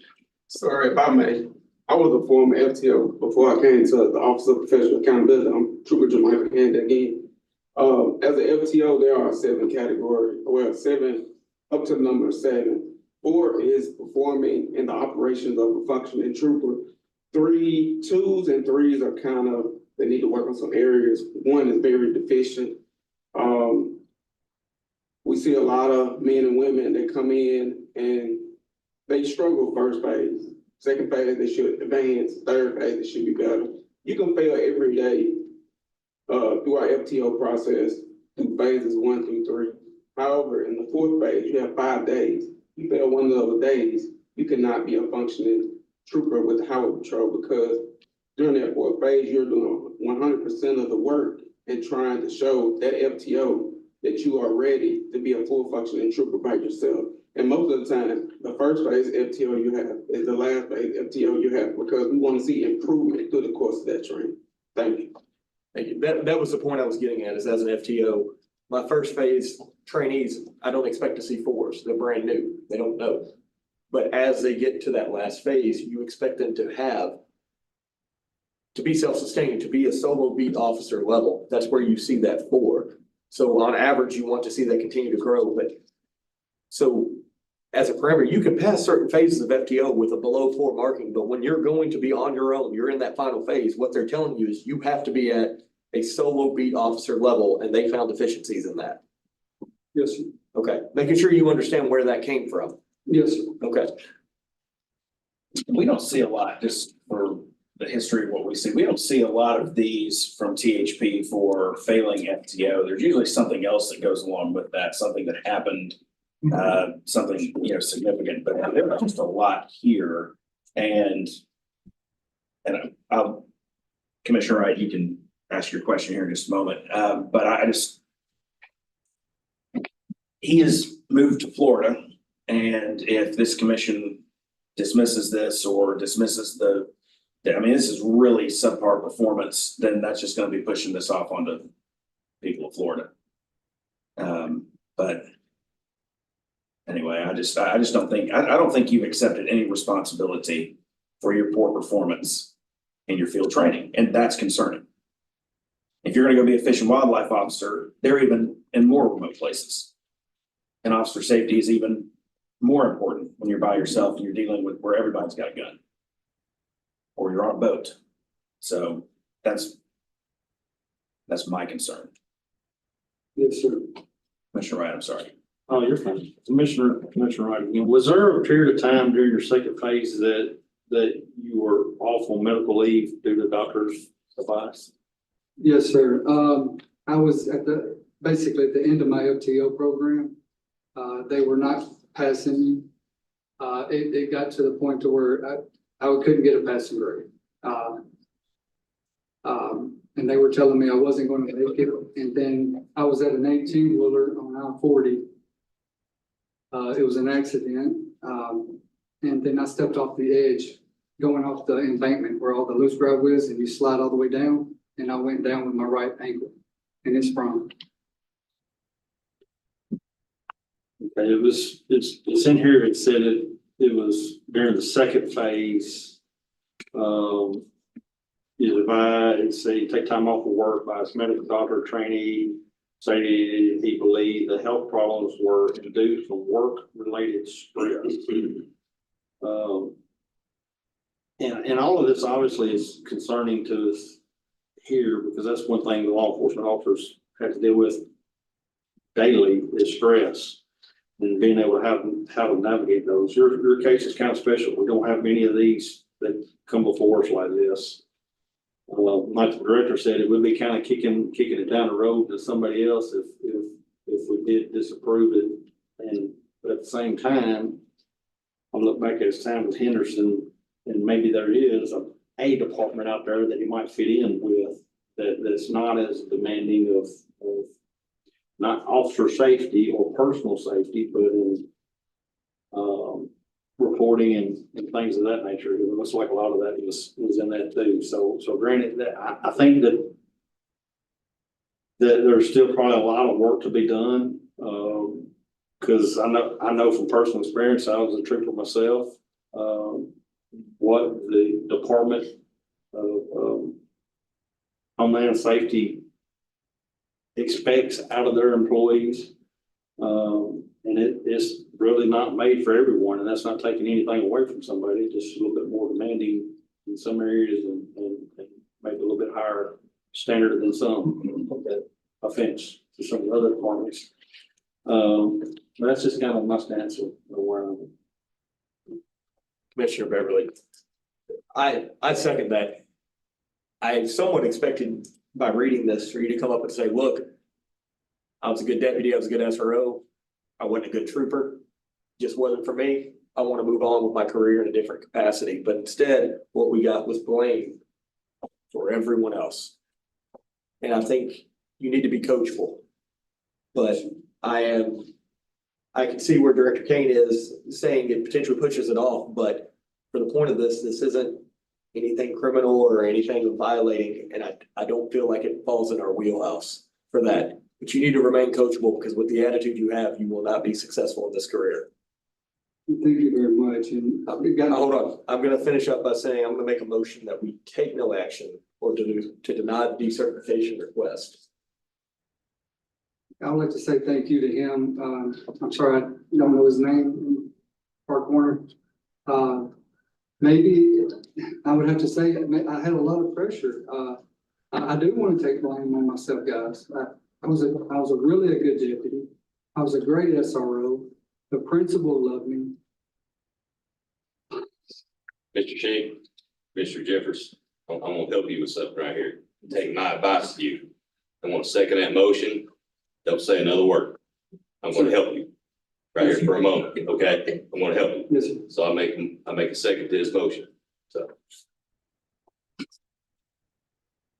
All right, so we have a motion by Commissioner Beverly for no action. It's been seconded. Do we have any discussion amongst the informal committee, subcommittee members? Take the vote. All those in favor of taking no action, say aye. Aye.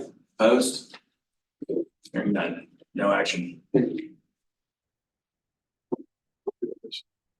Thank you.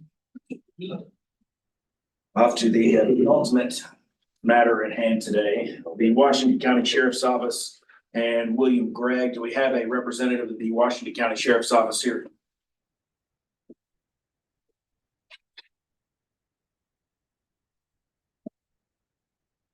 Good afternoon. State your name and, sorry, go ahead. State your name and why you're here. Sergeant Kevin Herb with the Washington County Sheriff's Office. I am the training sergeant with the department. I've been in front of this committee before with this same matter, but I'm going to read the same statement as what I did before. On 4/15/2024, an internal affairs investigation was initiated to review the actions taken by Deputy E. Letterman, Deputy B. Peterson, and Sergeant D. Gregg during an incident that occurred on Log Cabin Road on 4/9/2024, around 9:20 p.m. Deputies responded to this location to conduct a follow-up investigation regarding allegations of a reported vandalism. The complainant was the ex-husband of the female resident on Log Cabin Road. He reported that a camper trailer, which was previously marital property, was recently awarded to him during the finalized divorce decree. He reported that earlier that date, his ex-wife had sent him photos of damage to the camper tires, which he believed was damage intentionally caused by her. The text messages did not include any omissions made by the female regarding her involvement in the vandalism. Upon receiving the information, Deputies Letterman and Peterson went to Log Cabin Road location to obtain additional information from the female. While at the residence, deputies observed various areas of damage to the camper, which the complainant estimated to be approximately $4,000. Deputies attempted to make contact with the female resident as a suspect in the alleged vandalism. She spoke briefly with the deputies through the glass door of the home and on the phone, but refused to exit her home. She denied any involvement in causing the damage to the camper. She offered to speak about the matter over the telephone, and when continuously told by officers that she needed to exit the home to speak with them, she refused and instructed them to leave her property and told them to go get a warrant. The female also advised officers that she had 4 children in the home and wanted to go to bed due to having to be at work at 5:30 a.m. the following day. While on scene, Deputy Peterson contacted Sergeant Gregg by phone to advise him of the situation. Sergeant Gregg was advised that the female was refusing to exit the home and that there was a felony vandalism to a camper. Deputy Peterson advised Sergeant Gregg that there was probable cause for the felony vandalism, but there were not additional details shared as to the nature of that probable cause. Sergeant Gregg contacted Captain Light by phone and advised him of the incident. Specific details regarding the basis of the probable cause and the ecstasy for entry into the home were not discussed. Sergeant Gregg arrived on scene approximately 38 minutes after the arrival of the first deputy. Sergeant Gregg spoke briefly with Deputy Peterson and then began attempts to manipulate the lock on the door, with the use of a lock picking kit. Approximately 8 minutes later, entry was gained into the home. After entering the home, the female was located in a bathtub, unclothed. She was non-compliant, and officers faced resistance in handcuffing and escorting her from the property. As she was escorted from the home, members of her family arrived on scene and became irate and aggressive toward the officers. Deputy Peterson transported the female to the detention center. After transporting the female from the scene, Sergeant Gregg and Deputy Letterman remained at the home, allowing the children to remain in the custody of the female's mother and grandparents.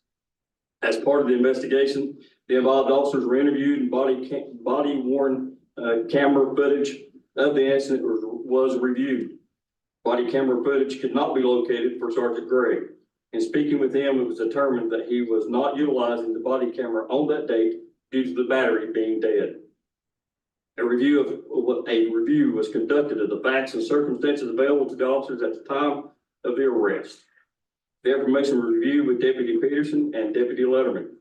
Deputy Letterman confirmed that his response to the log cabin road property was for investigative purposes, to document the reported damage to the camper, and attempt to obtain a statement from the female resident. When Deputy Letterman and Deputy Peterson were asked, they were unable to provide valid articulable probable cause to initiate the named arrest. The details used to determine that probable cause had not been established. In reviewing body camera footage, there was a mention by both deputies of their intention to leave the residence and go obtain an arrest warrant. The intent to do so seemed to be dismissed based upon the fact that the value of the damage of the camper would result in a felony, therefore allowing them to make a warrantless arrest. The warrantless entry into the dwelling to effect the arrest was authorized and completed by Sergeant Gray. In his written statement, he documented that the exigent circumstances for entry was due to the belief that the suspect would flee if officers left to obtain an arrest warrant. He also noted approval from his supervisor, Captain Light. The totality of the circumstances as they related to this incident failed to satisfy the requirements of exigency. Based upon these actions of Sergeant Gregg, the findings of the investigation was a violation of our policies, General Order 26.1, job knowledge and performance, and General Order 26.1 for duty requirements. It is also our understanding that the TBI and the District Attorney's Office has decided not to prosecute, saying that they have found no charges to be placed. So the Sheriff Sexton has determined to leave it in your all's hands. His position still stands as it does today, that he done something wrong and he's going to leave it at that.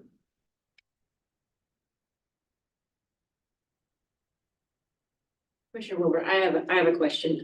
In this report that you just read, they were on body camera footage saying they were going to get an arrest warrant, and then it goes into passive voice and says the intent to do so seemed to be dismissed.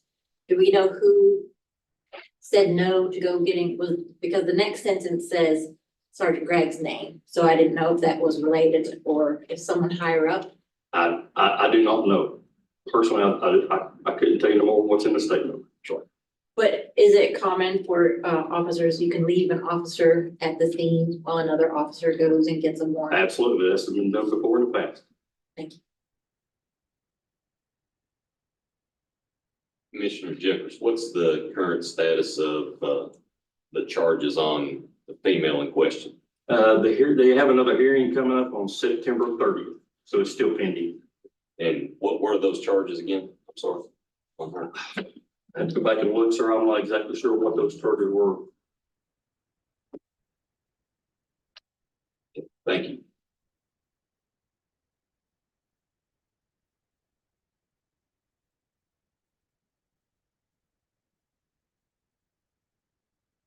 So, vandalism of a camper, correct?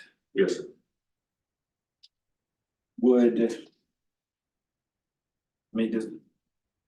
Does the department feel the exigency existed to break into the camper over vandalism, a property crime? No, sir. But they didn't break into a camper. They broke into a residence. The resident. Over the camper being damaged. I'm sorry. It just does, it seems to almost lack a little bit of exigency in that particular situation. We're talking about property crime. Was anybody's life in danger? No, sir.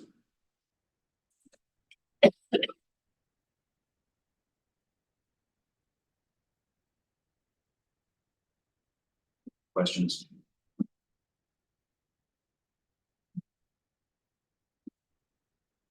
So we can hear from Mr. Gregg. Thank you, sir. Thank you.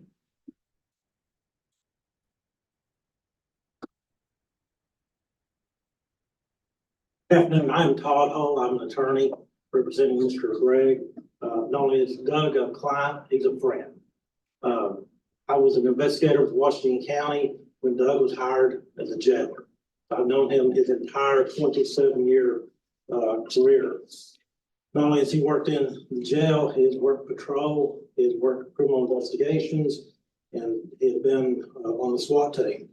At one point in time, he has held the ranks of sergeant and lieutenant. Primarily majority of his time at the sheriff's office was in criminal investigations, and a lot of that was as a supervisor, including being a lieutenant. On the date of the incident before you today, Doug was a sergeant on patrol. He responded when two officers called and asked him about the vandalism. And so I don't forget to answer the commissioner's question. The charges placed against the individual or simple assault, vandalism, and resisting arrest. That's the three charges that are still currently pending against the lady that was arrested. But Sergeant Gregg got, as a comment in law enforcement, calls from his officers. Here's what I got. They gave him a probable cause statement. He called his lieutenant. Determination was made to make an arrest, and they did so. Sergeant Gregg had used lock picks for the purpose of minimizing damage to the door, and he made entry without doing damage, made the arrest. What Sergeant Hurd said about the district attorney's office is correct. They did have TBI do an independent review, and no criminal charges against Officer Gregg are to be placed based on that review. Since the incident occurred, Officer Gregg decided to leave the sheriff's department. He was hired by Irwin Police Department as an officer. Chief Tilson is here to speak on that. The chief is aware of the circumstances around what occurred in Washington County. Well aware of the hearing today and is here in support of that. We asked that the commission, and if you recall, there was an informal hearing, then a formal hearing, and it was remanded back because comment was made by one of the commissioners that the sheriff's department had reached out and was no longer pursuing decertification.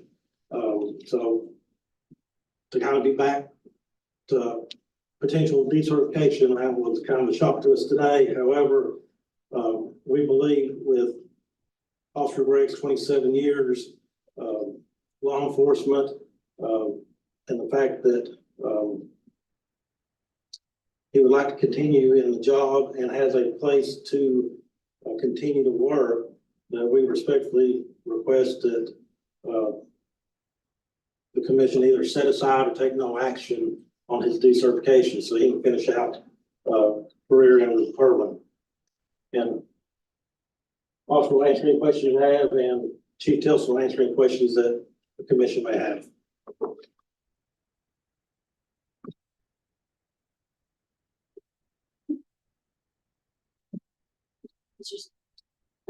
Just for procedural reminder for everybody, Officer Gregg entered into a agreed suspension during the pendency of that TBI investigation.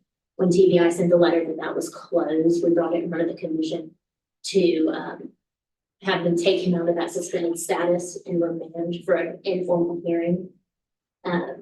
That's just procedurally how we got back here for anybody who didn't make it to the commission meeting last month.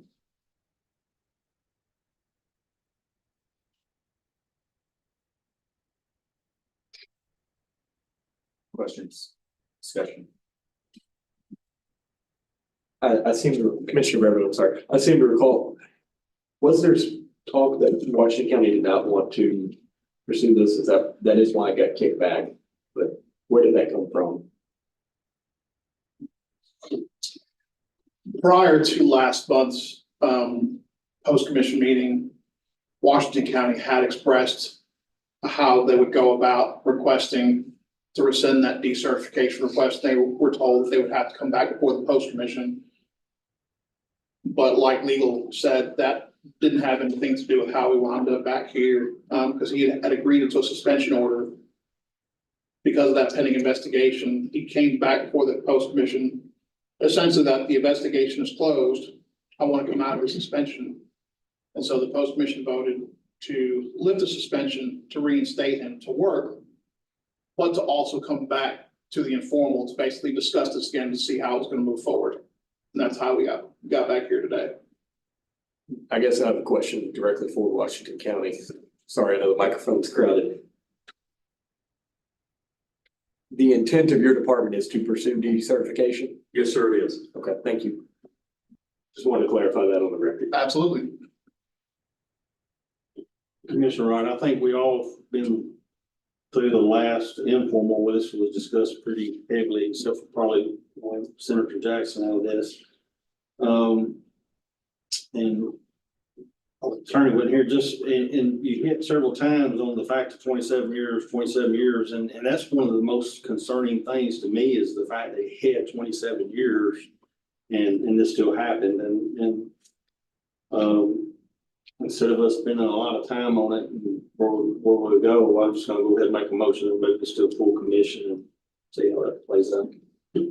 Commissioner Jeffers, second. We'll move to a formal hearing, correct?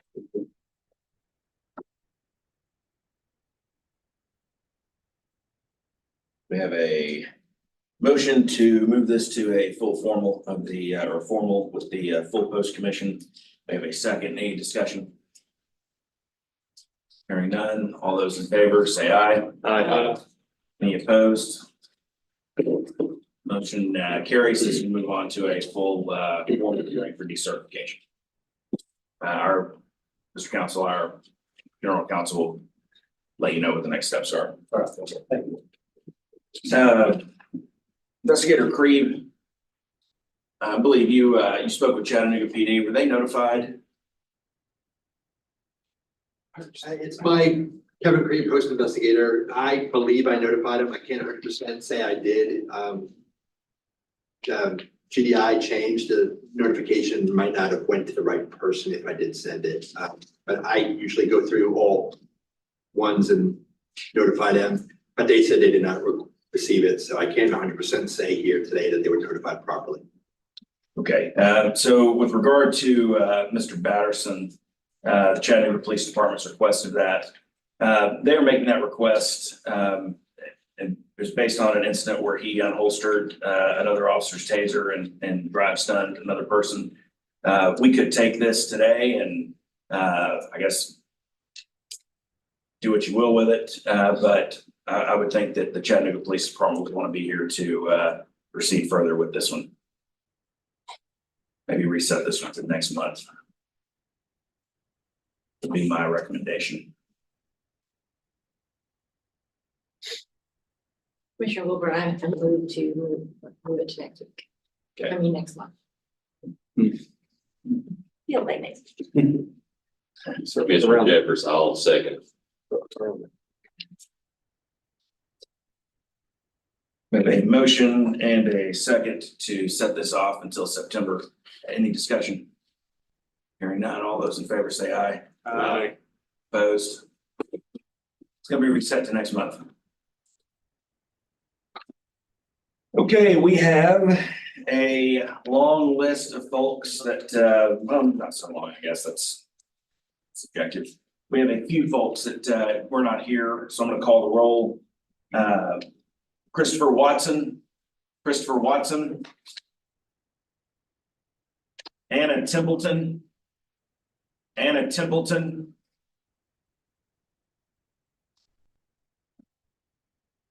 Curtis Davenport.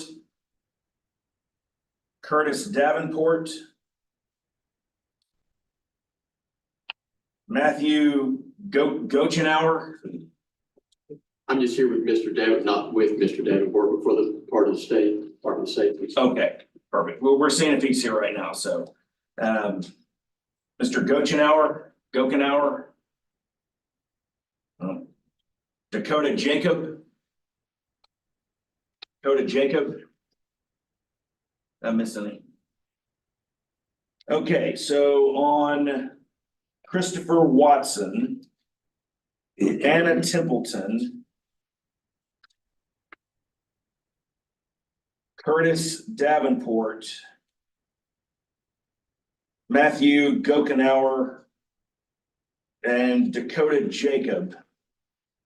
They are they all failed to appear for their hearing. Were they properly notified, Mr. Assistant Director? Right. They were all properly notified. If we can entertain a motion from the committee of your choosing. Commissioner Beverly, motion for default decertification. Motion for default decertification by Commissioner Beverly. Commissioner Wright will second. Do we not need to include the reasoning in that or just default? Good enough? You just want to motion for failure. For failure to appear. Thank you.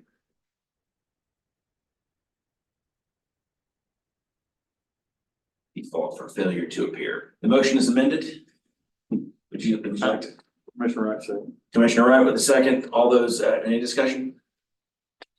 All those in favor, say aye. Aye. Opposed? And that concludes today's business for the informal subcommittee.